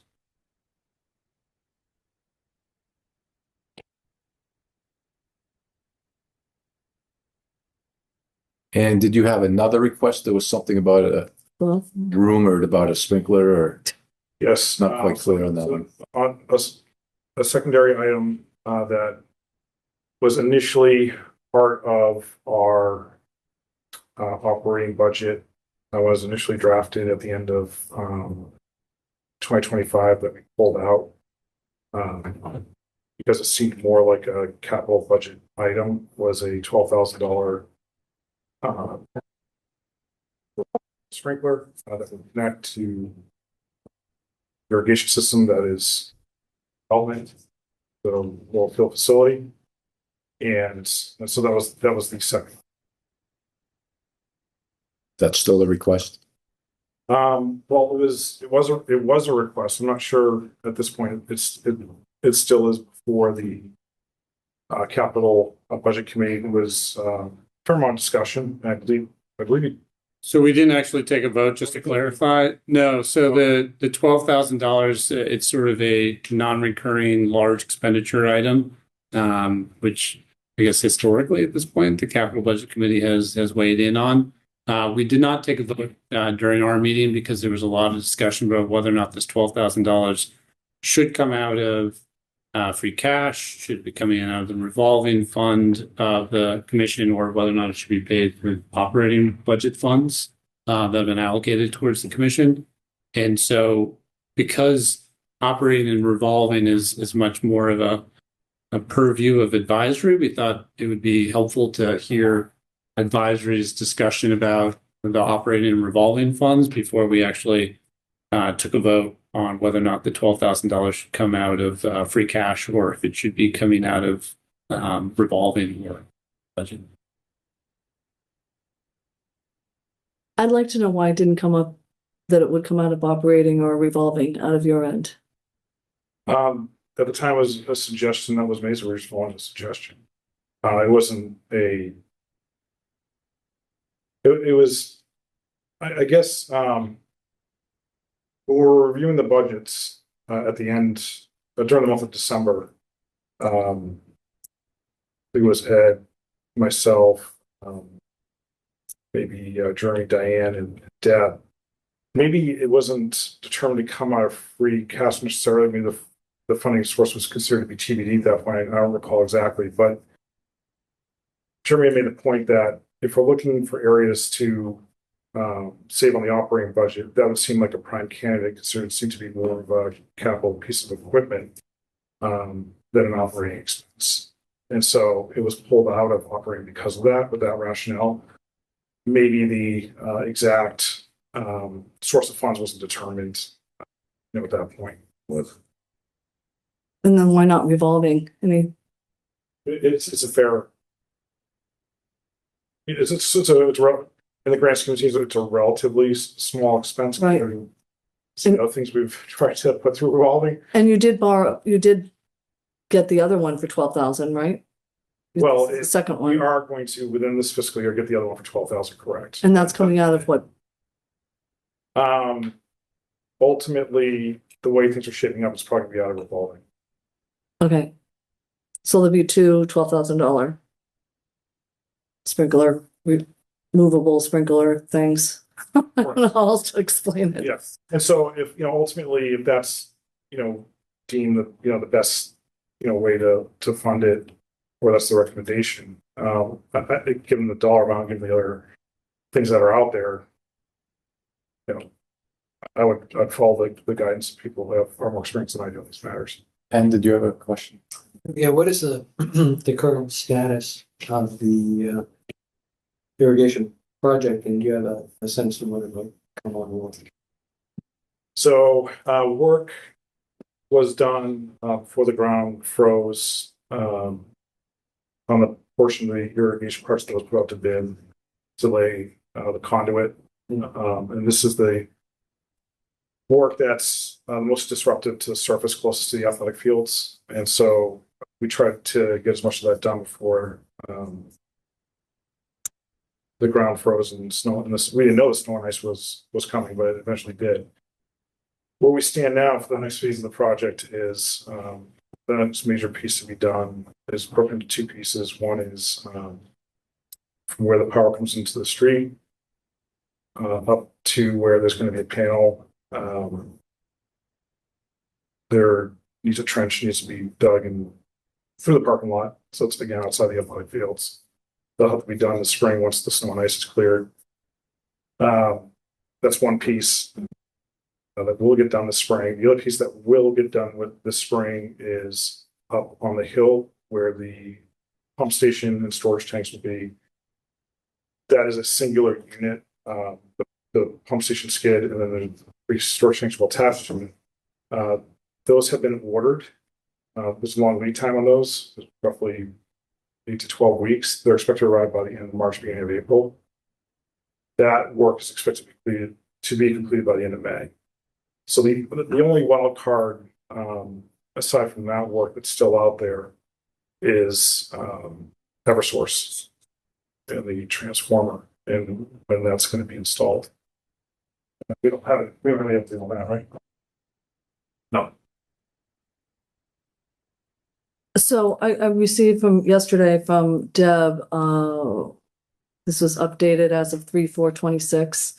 The operating that you have right now for fiscal year 26, you have in it still 80, the balance of operating fund is 88,000. Correct. All right. The revolving fund. Am I correct? That's 275 right now? It was at 297. Okay. So so even if you were to take it out of the operating, like, how are you going to be spending the balance of the 88,000 So, between now and June? yeah, so recreation each year, well, I'll break it down as best I can. So operating, it kind of works a bit in reverse. Operating expenses tend to be can be back end loaded because most of our expenses, time wide current spring preparation. For the spring season, opening up facilities, laying down fertilizer, bringing in seed, all that type of work. And in the past, it's also when we spent half of the anticipated costs for field lining. So most of our field lining costs this year were front end loaded in the fall because of we're using a robotic line painter versus paying a contractor almost equally in the fall and the spring. Of that 88,000, 40,000 which is already earmarked towards completing the irrigation project. About 25,000 of that is going to be needed to small lines. So wait, on the operating for the 88,000. Correct. Okay, And we still have to do fertilization, weed control, and seeding. And so the combination of those three things will get you up to 88,000 pretty quickly. but then you still have revolving. Correct. And that money is coming in. Because So you're gonna have 6 soccer programs, plus a lacrosse program, plus a baseball program. So we're anticipating, and I'll have farmer numbers for you the next time I see you, if I don't see you before the 21st, for what we can expect for the spring in terms of anticipated revenue. As we sit here right now, the demand is lighter than what we were looking at the same time last year for what the youth organizations are asking for, what the club organizations are asking for. So, net, if the weather's better, it could be roughly the same because we lost a lot of money last year in cancelizations. If the weather is as bad as it was last year, we could end up with less money coming in this spring. Right, and again, the 135, it's, again, 4 years ago, it was always 15,000 in operating, so revolving, so all your operations were expensed out of revolving. I'm not just, yeah, I'm not, Right, I mean, Ed, really, seriously, but that's what it was, and so I'm trying to get, and I don't mean to keep rehashing, so, but as we look forward and looking at the fiscal year, I understand, I don't disagree with what that. was voted was 135 increase for fertilizing and for basically Laurel and and for maintenance of the fields. I don't mean. And I to- don't mean, and I know we have to do that, I I know. I don't mean to interrupt you, but I just want to resolve the capital items, so So the 12,000. budget committee can Right. convene their. So our recommendation, I think what we were talking about was, well, I don't know, I think you were thinking that too, right? Was revolving. Yeah. Because you're gonna have more money coming into that revolving. You know. Yeah, I mean, if. Way more, that's a, I mean, there's, the way the revolving fund works, if the, in terms of when the money comes in versus when it's spent, there's peaks and troughs, on that balance. In terms of, so we're going into a collection period where we're gonna be taking in money for program registrations. They're gonna open up tomorrow. And so money's gonna be coming in, and that's gonna be for expenses that aren't gonna occur until we get to June or July. All right, and so we're entering a period where there's more money coming into revolving than perhaps is going out. But there's also points in the year where there's more money coming out of revolving than is going in. And so what I'm looking at and what I based our fiscal 27 budget on, that the Recreation Commission reviewed, is if we know roughly where our revolving fund, sits today, we know how much of it is already earmarked to complete the irrigation project, and we know how much we're thinking of putting towards rehabilitating Fessenden. As we look out at the end of fiscal year 27, what's going to be left, in revolving, because ultimately those things are coming out of revolving. And I want to make sure that people are taking that into consideration when they're discussing revolving. Yeah, there's a significant amount of money in there as we sit here today. There's going to be peaks and troughs in terms of the time of when money comes in, when money goes out. But that, if you look at the budget and what the assumptions are of what we're expecting for revenue coming from programs and field rentals, and what we're expecting for expenses, including one-time items, we're roughly at the end of that fiscal year 27 around $105,000. Now, can that withstand a second traveler? For the purposes of this discussion, I would say that's without going on a limb and not speaking on behalf of the Recreation Commission. I'd say, yeah, I think that's a reasonable place to land. I don't think anyone would disagree with that. So if that, from a capital budget for the second sprinkler, helps people to move on that, I'd say I think we're in agreement. I'm sorry, did you believe that the $40,000, which has been set aside to complete the irrigation project out of your operating budget, when you picked that number, you thought it was going to be sufficient to cover all of the irrigation project, including the traveler? No, that was a number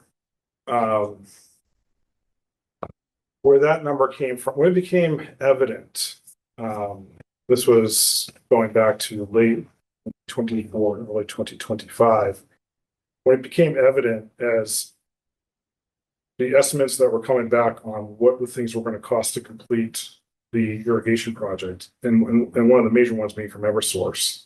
Was that like six figures? Was that 95,000? I forget how much it was, but it was a lot higher than anyone expected.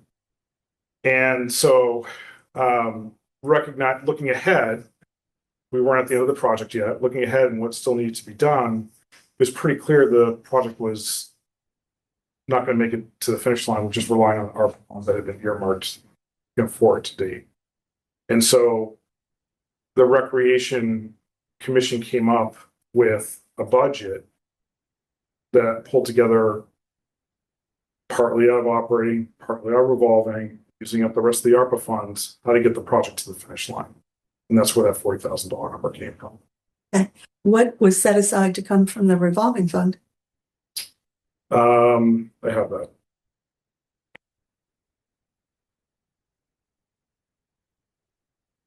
It was 100. and somebody can correct me if I'm wrong, it was $132,500. Or, do you know? Sorry? Do you recall what it was for? In the irrigation project? So there's different parts that still need to be completed at the time that this, funding solution was pulled together. At that point in time, we still hadn't paid Eversource, the $90-something thousand. We still had a project estimate in terms of what we thought it was going to be to complete the project that hadn't gone out to bid yet. When it did go out to bid, it came back a little bit higher than what we were expecting in the estimate. There was also still electrical work that needed to be done. There was just parts of the project that still needed to be completed, various aspects of the project.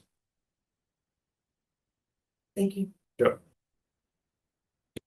Members of the capital budget committee, do we have a motion? Well, as I recall, the motion we were considering making, and I would still consider making it, was a motion to recommend that $12,000 for Laurel Field irrigation sprinklers be appropriated from the recreation fund. I second that. So I think that might be a little bit beyond our purview as opposed to saying we don't think it should be coming out of free cash. So I think this is an odd one where you'd make a negative motion essentially as a positive motion. If that's in fact you don't want it to come out of free cash. Well, the reason I don't want it to come out of free cash is because clearly part of the project is already, I agree that it can't come out of their operating budget. It sounds that as though you have too many commitments that you need to deal with there. But I think that they do have money in their surplus. And they've already dipped into the surplus, so it's not that the project is not dealing with the surplus fund. And I think that money that they have already collected to pay for this is a better use of the dollars than the free cash from the taxpayer. Good.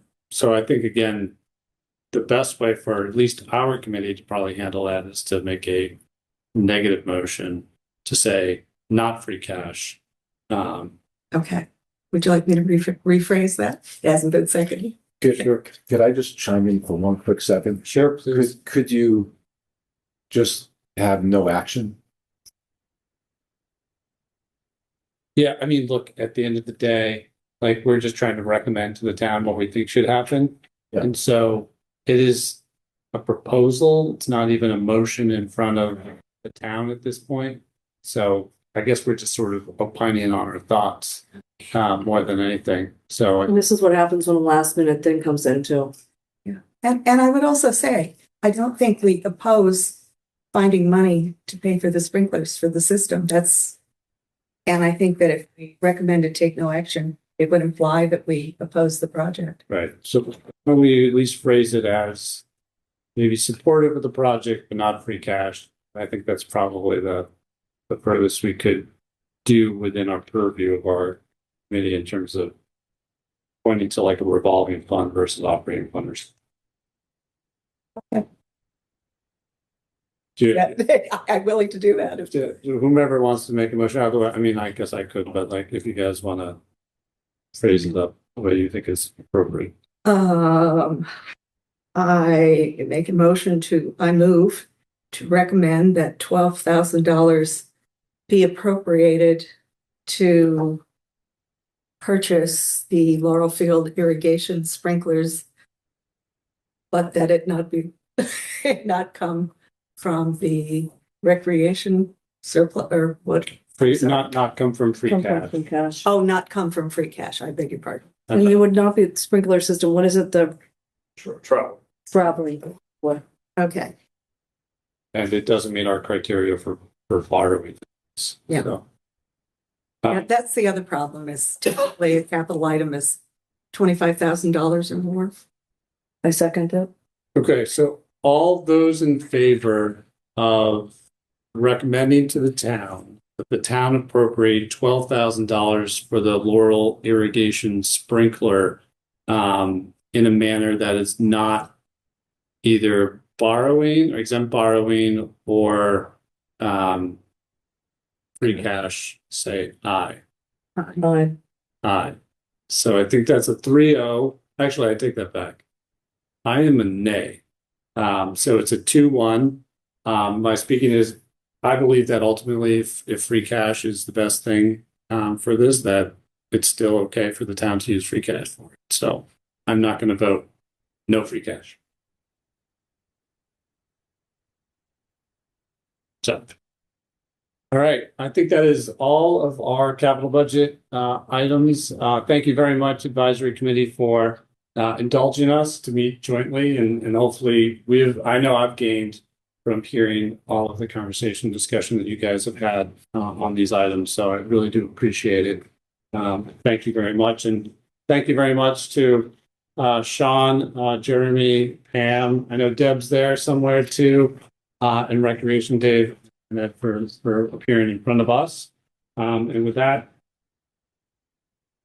We already moved, but I'll vote yes. all right. It is 8:47 p.m. and Capital Budget Committee is adjourned. Thank you all. Thank you. Gibson. You're welcome to stay, Chris. You are trapped and tied down. So why don't we continue, if there's no objection, to Rec Commission? Continuing with their, I guess there are 3 things to discuss, I guess 2. One is their operating budget, and then one will be the revolving fund limit. Correct. Now, I'm just gonna make a kind of a rude request, is if we could speed up the conversation a little bit. I just am working like 12 to 14-hour days lately, and I'm getting very tired, and I'm gonna have to leave soon. So in support of George and I second that one. inadvertently, either like me for this or you're gonna have to do this. I have a hard stop at 9:30 for a family matter. So you have me until 9:30. I can't speak for Ed's time after that, but I'm happy to avail myself to you until then. So why don't we start with your operating budget? I guess it's a revised request. You started at 135. The latest version we have is 100,000. So maybe you can just speak on your revised budget. Yes. So I thought I'd speak to the revisions. I tried to bold where things had changed to help people see visually what the line of thinking was there. So you're comparing this to one that you looked at back in January when we last met.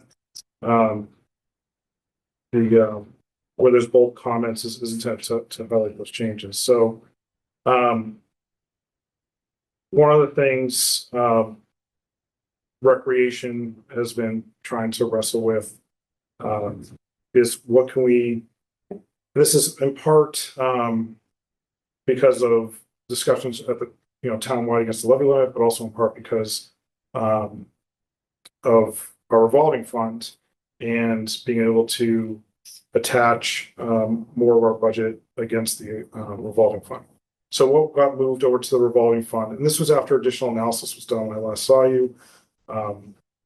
This committee had asked to confirm and tighten up revenue expectations against trailing 12 months for a program. Field rentals did that, and that gave more breathing room to things over to revolving. So the expenses that did get moved over were line painting and sanitation, which is, if you bounce back and forth between the operating fund and the revolving fund, you'll see towards the bottom of the revolving fund, it will show what was moved from operating into revolving.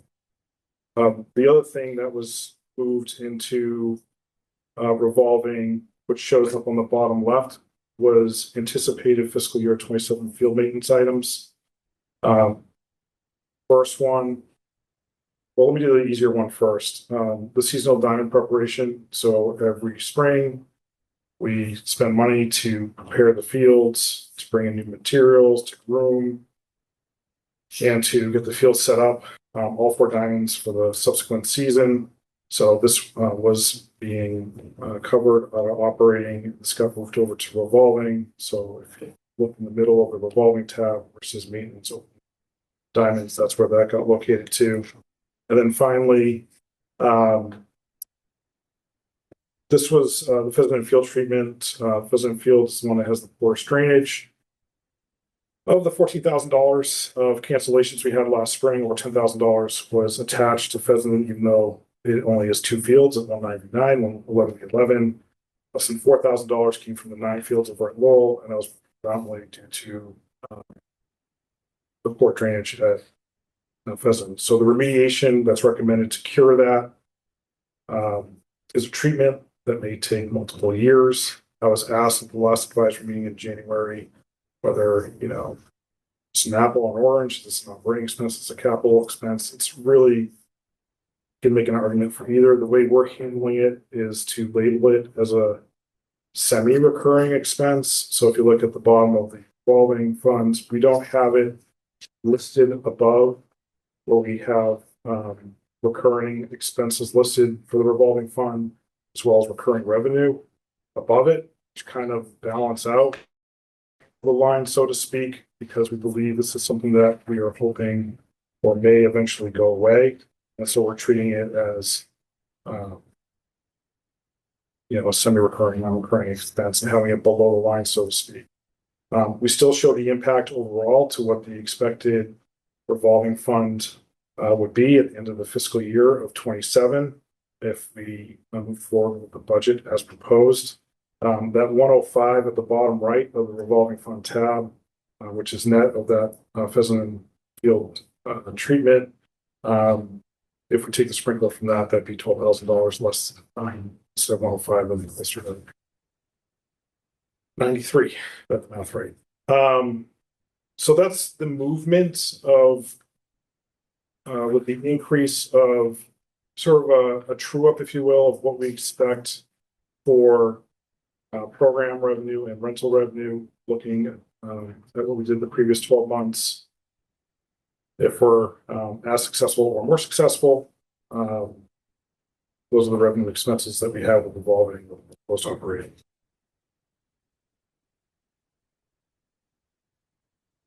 Questions?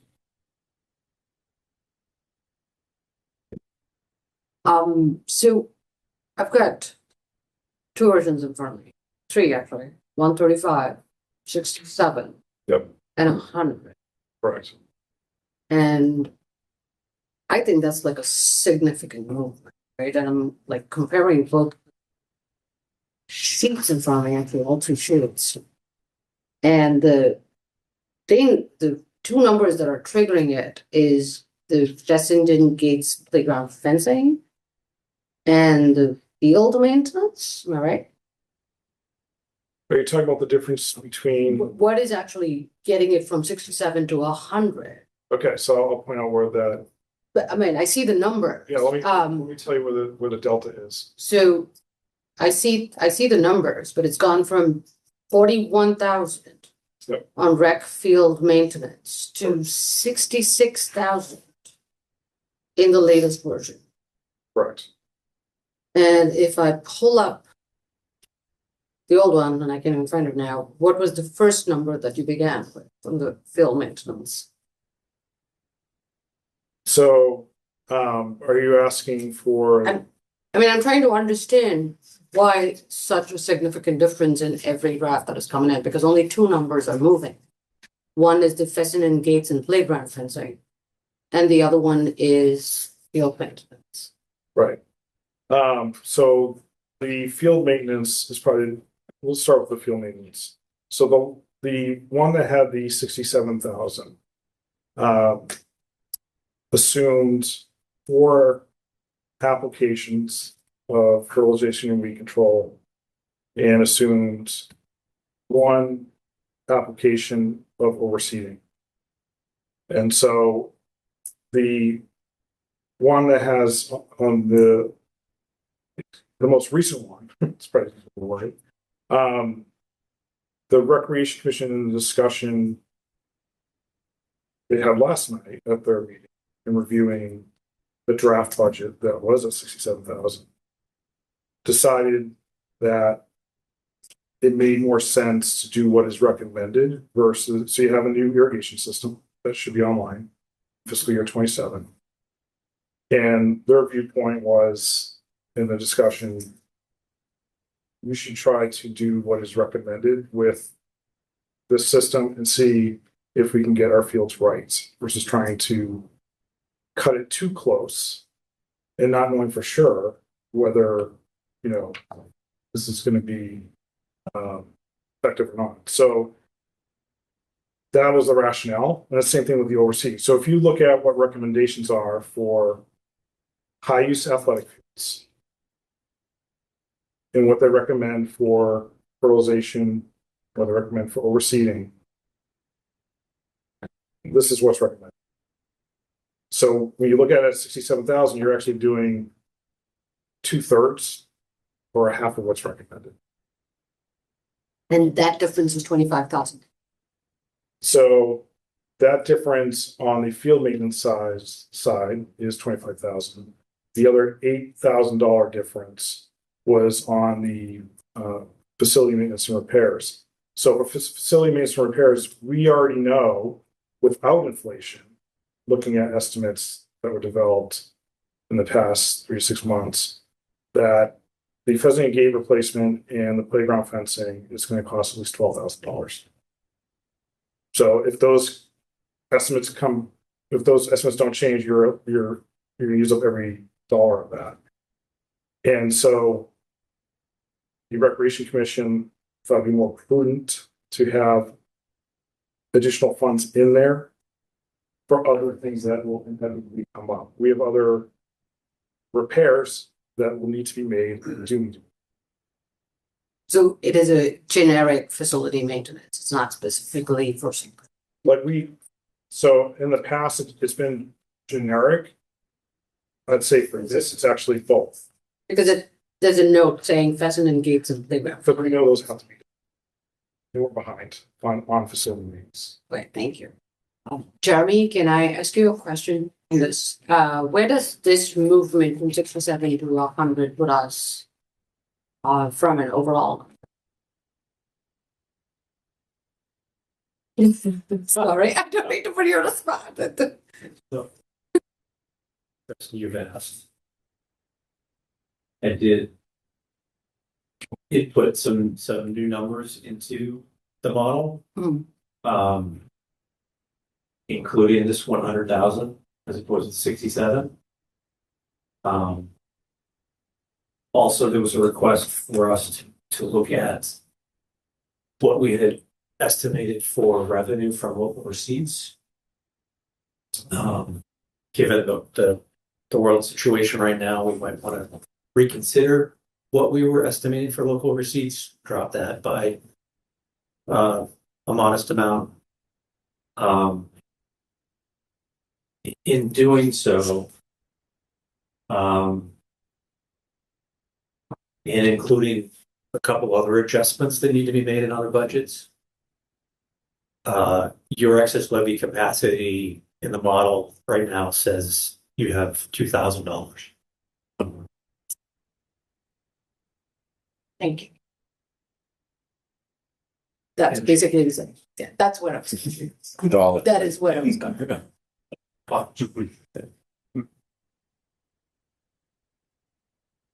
Thank you. I liked the question. Thank you for the response. Part of my observation would be, not just for this budget specifically, but in general, is to be sure that the budgets are right-sized, regardless of whether there was $3 million of excess capacity or not. We just don't spend it because we have it. It should be, what's the reasonable amount for a department to have.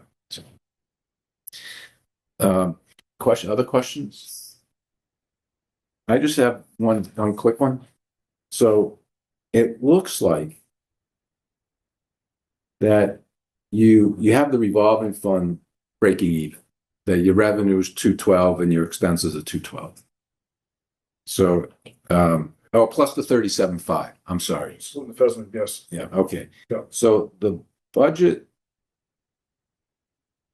the current year combined expenditures through the revolving fund is about 250,000. And the operating fund is 100. So between those 350,000 for the two budgets. Last year, I think it was about 300,000. It was 150 from operating, and then the spending limit was 150 prior to the additional 130 coming for the capital improvement of Laurel Field. So I'm going to say 150, 150, 300. So the budget's increasing by 50,000. Would you agree with that characterization? I would agree with that characterization if you included the 37.5 for the pheasant. Right. If you were not, I'd say it's increasing by 12,500. Well, the pheasant is in there. I mean, it was in there last year too. No. Well, for fiscal 26, there was nothing done for pheasant. Doing treatments of pheasant. Okay, so that's basically the increase essentially is the pheasant project.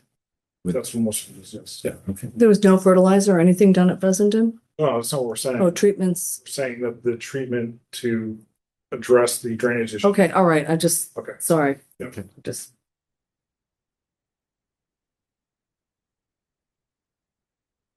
Other questions? I have a lot of questions, but I'm going to defer because I've been up actually since 3:30 in the morning. Okay, and started this at 5:30, so I'll defer my questions. I have a lot of them, so in the interest I of mean, I don't time. mean to put us off too, if we have to cover everything. No, I have a lot of questions and I'm just going to not say anything right now. Okay.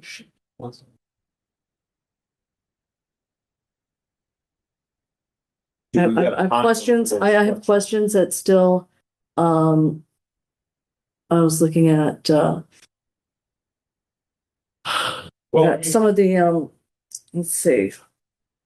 The advisory meeting again before the 21st. Yes, we're meeting next Wednesday. Happy to come back and answer more questions. Yeah, I'm looking at I don't feel like we the should. recreation budget, the actual numbers. Just look at the revolving fund. I'd like to make a suggestion, which may be something that we haven't done before, in fairness to the rec department and commission. It might be worthwhile if we put pencil to paper and just wrote out the questions, and presented them and sent them to Dave. And I have sent them today. I had some questions that I had sent So over. why don't we do that? If other advisory committee members agree, or you could circulate the questions, and if people want to add to that list, they can. And we'll send them off and address them next Wednesday. So just so that you can prepare for it, Adam. Wow. Yeah, I mean, so Nora has a running head start. There's a wonderful bank of questions. First. I will say that as it relates to my time between now and next Wednesday, some of them are going to be easier to answer than others, and I'll be very direct about that. And so I think what I'll try to do, because we're right in the throes of opening up registration programs, trying to open up fields, Trying to do invoicing? trying to do invoices. And so we'll try to prioritize, as many, what we can get to is within a reasonable period of time. But the more questions, the better, in my mind, because at least it'll let me know what everyone's thinking. I appreciate you've had this huge spending amount revolving that we're, somewhat picking at, right? Yeah. Ideally, see, that wouldn't have happened. So, I understand you have to temper the revolving with operation costs. Yep. I'm saying operating fund because to me it's the words mean things. So that your cost of doing business, so that we've taken some capital things out of that revolving because you had that high amount because there wasn't billing done for a couple, year plus. So I get that. So I think it's like trying to temper. How do we Yeah, I think get there's, back on track. And then also I think it's important to discuss that capital item that we took off, that you took off for Jameson. Yep. So can we talk about that? Because I feel like that's important in the operating, and are we still talking about this for a second? Because that's something that thinking that you want to put forward next year to put a grander thing for the baseball project. For the Yes. Jameson project. ideally, I think unilaterally, take out the crazy estimate that came back on the first pass at trying to come up with a solution for it. Whether you talk to Dorchester Baseball, Softball, the Recreation Commission, anyone that looks at this, and they're like, even I think the last advisory meeting we had, wouldn't it make more sense instead of spending money in these silos to do something that's more, coordinated and cohesive? And that's what I think everyone has the right intentions around. It's going to take more work. And it's one of the reasons why we pulled it didn't make sense to spend $100,000 in Jameson too, without fully evaluating. And you still haven't spent 100,000 for, so, we have to kind of figure that out too, like Yeah. how to piece that all together and to do what you want to do. I mean, if you really ultimately want. Right. Exactly. I am full on. We've talked about this individually, too. So, I mean, in my opinion, I think, yeah, of course we want state of the art fields and everything, and why not do it the right way? I just want to think that we have to kind of also think about capital planning on that, what you have coming, forward on that one. I really just want a profit and loss. That's all I'm really kind of asking for, going forward, so that we can help. We're the people that are, supposed to be, overlooking some of, looking at this. All right, very good. Thank you. Sorry to keep you so late. Yeah, sorry, thanks. You have my questions, I'll circulate them. Yeah, please do. And we'll do our best to be prepared to respond as many as possible next Wednesday. Okay, thank you. Next on the agenda is, does anyone have any comments on the sets of minutes that were circulated? There were 4 sets, February 4, February 11, February 25, and March 4th. I thank all those who wrote them up. Any feedback or corrections or omissions on any of them? I had no questions. Okay. Anyone want to make a motion to accept those 4 minutes? Move approval of all 4. Second? Second. Discussion? Abstention? All in favor? Aye. All opposed? Abstentions? Okay, we'll get those posted. Thank you for all who participated in that. As I said at the beginning, I think we need to meet next Wednesday, the 18th. I think that'll be our final one before the March 21st public hearing. I'd also, on the 18th, we'll have a couple of things to finalize, but I'd like to talk about form and format of that open hearing. If you get a chance to watch last year's to give you a flavor of what's been traditionally done. Or maybe the year before. Yeah. Let's go like 2 years. 2 years before. Don't have to watch the first What for? 15 minutes and you'll get an idea as to what's going on. Last year was somewhat different than what I think we'll face this year because there were some interesting articles with respect to turf fields and some zoning stuff. So it was far more complicated than it will be this year. Make yourself some popcorn. For the Saturday meeting or to watch me? Oh. Also,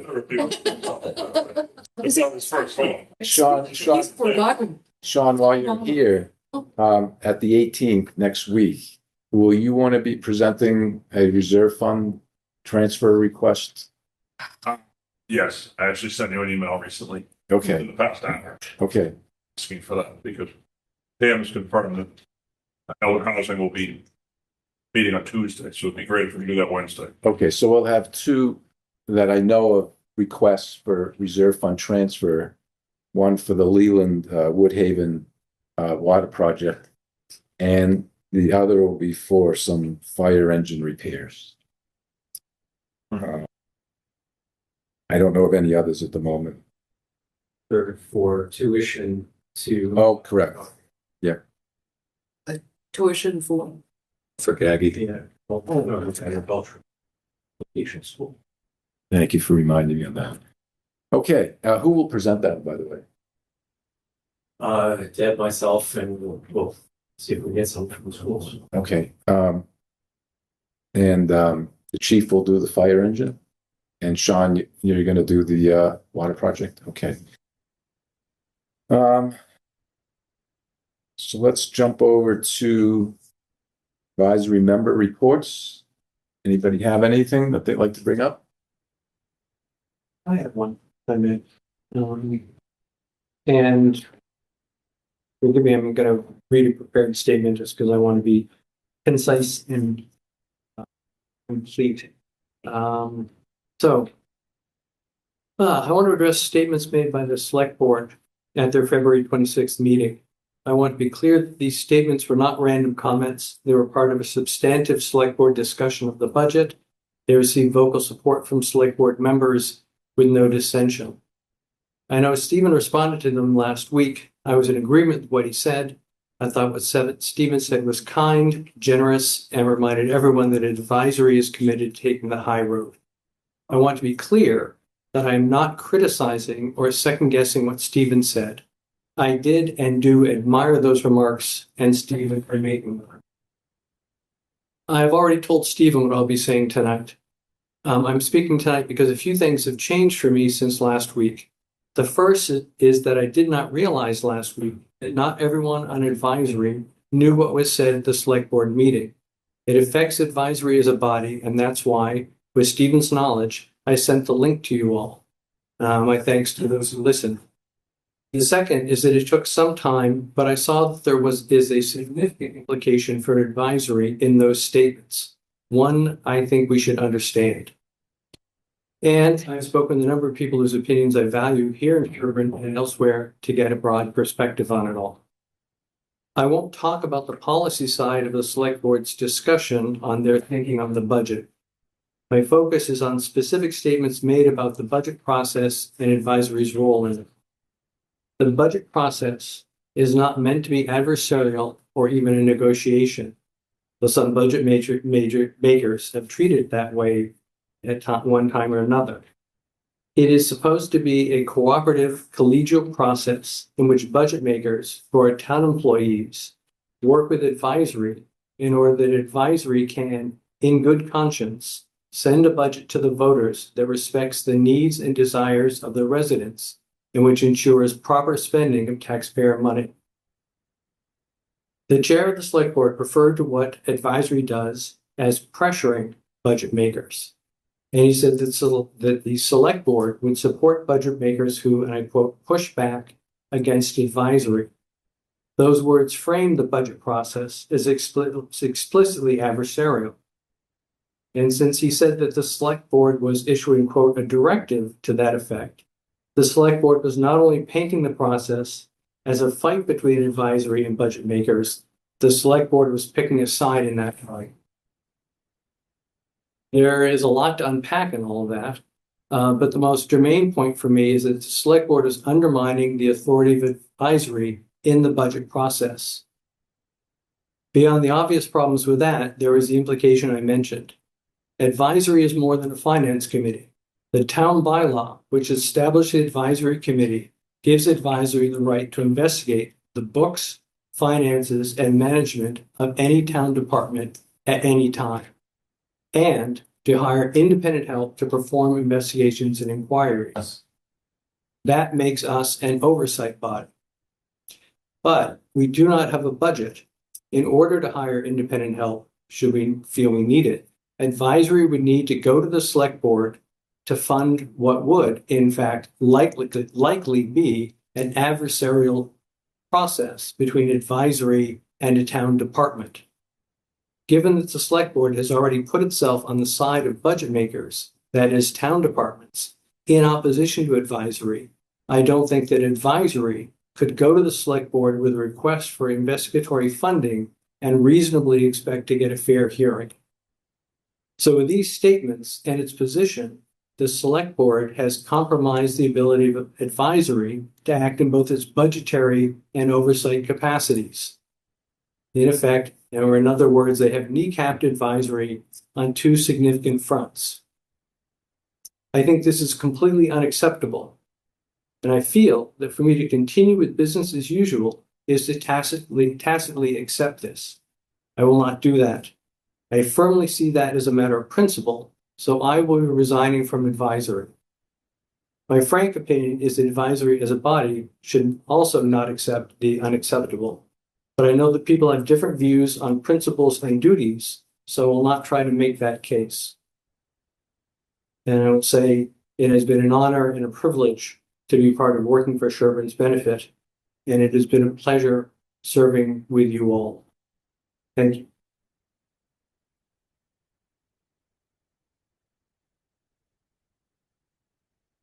Reactions, comments? Come around, give you a hug. I would just say that, of course, I'm very sorry to see you resign, and because you've been such a key member of this committee in the time I've been here. And I fully understand what you're saying.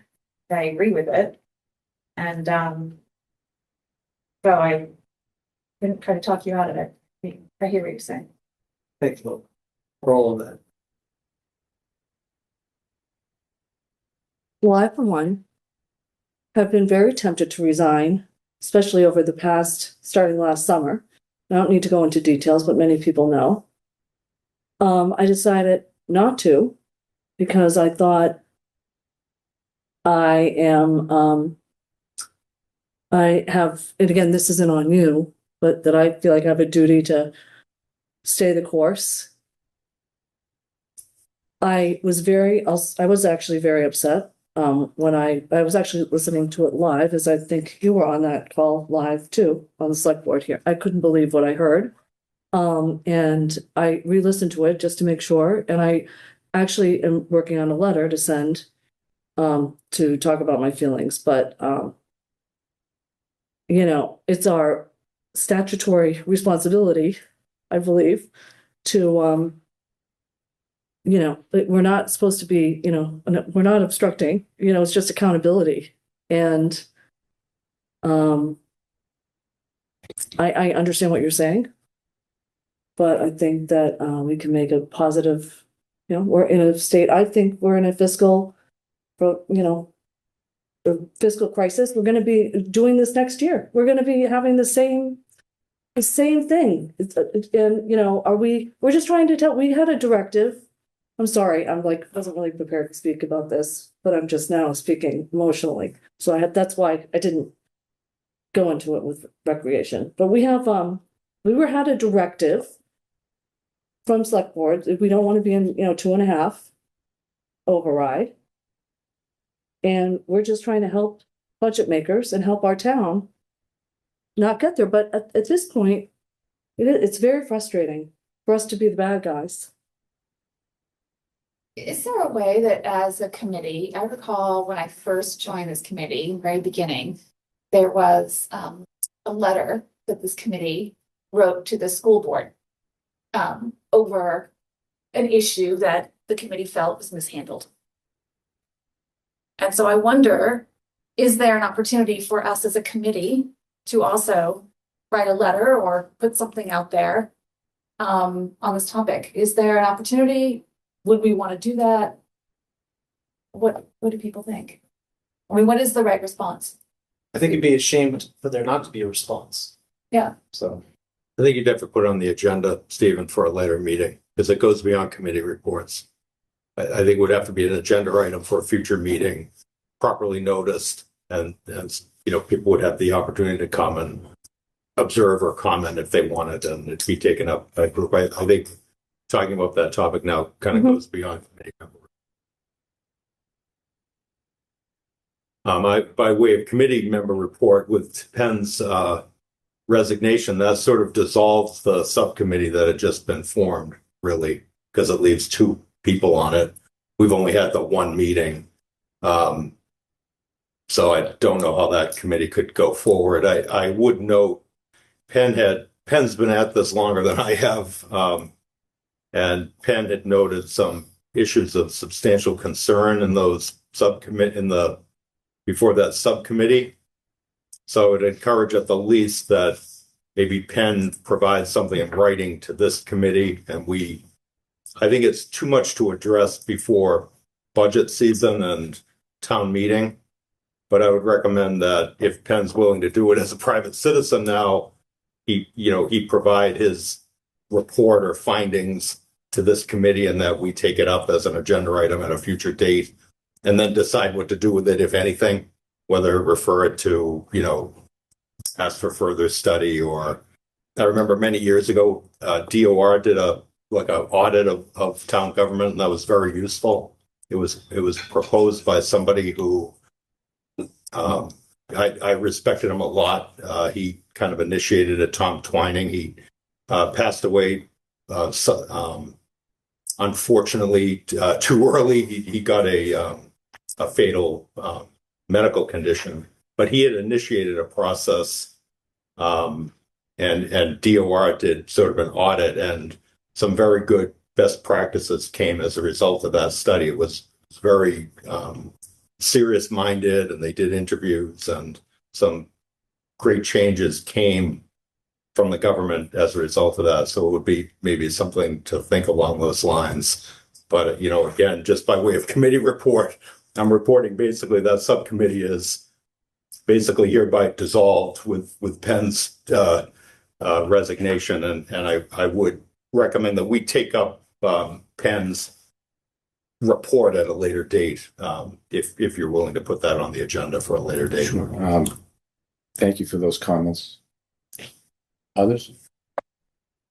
So I too thank Penn for all that he's done for the committee, for the town over these past several years. Thank you. I value your advice and counsel, and I appreciate all that you've done for us. To George's comments, I view advisory member reports as kind of an open opportunity to discuss matters that they're concerned about. So I felt comfortable having Penn proceed. With respect to the subcommittee, hopefully the minutes will suffice as a debrief about what was discussed and what was is recommended on a going forward basis. Now we'll decide if there's a third person who'd like to volunteer, if the subcommittee would like to continue. From my perspective, I will see the process through town meeting and we'll do the process without fear or favor. We'll be independent thinkers, giving our best advice to town meeting and to the people who show up to town meeting. Once that's complete, each individual can decide what they think is in their best interest to continue to do. But I, for one, will work to continue the process, work collegially with everybody, both elected, appointed, town employees, and I have great respect for all the people who contribute their time and energy to the benefit of the community. Others? Is there a motion to adjourn? So moved. Second. All those in favor? Aye. Opposed? We are adjourned. It is 9:25 p.m.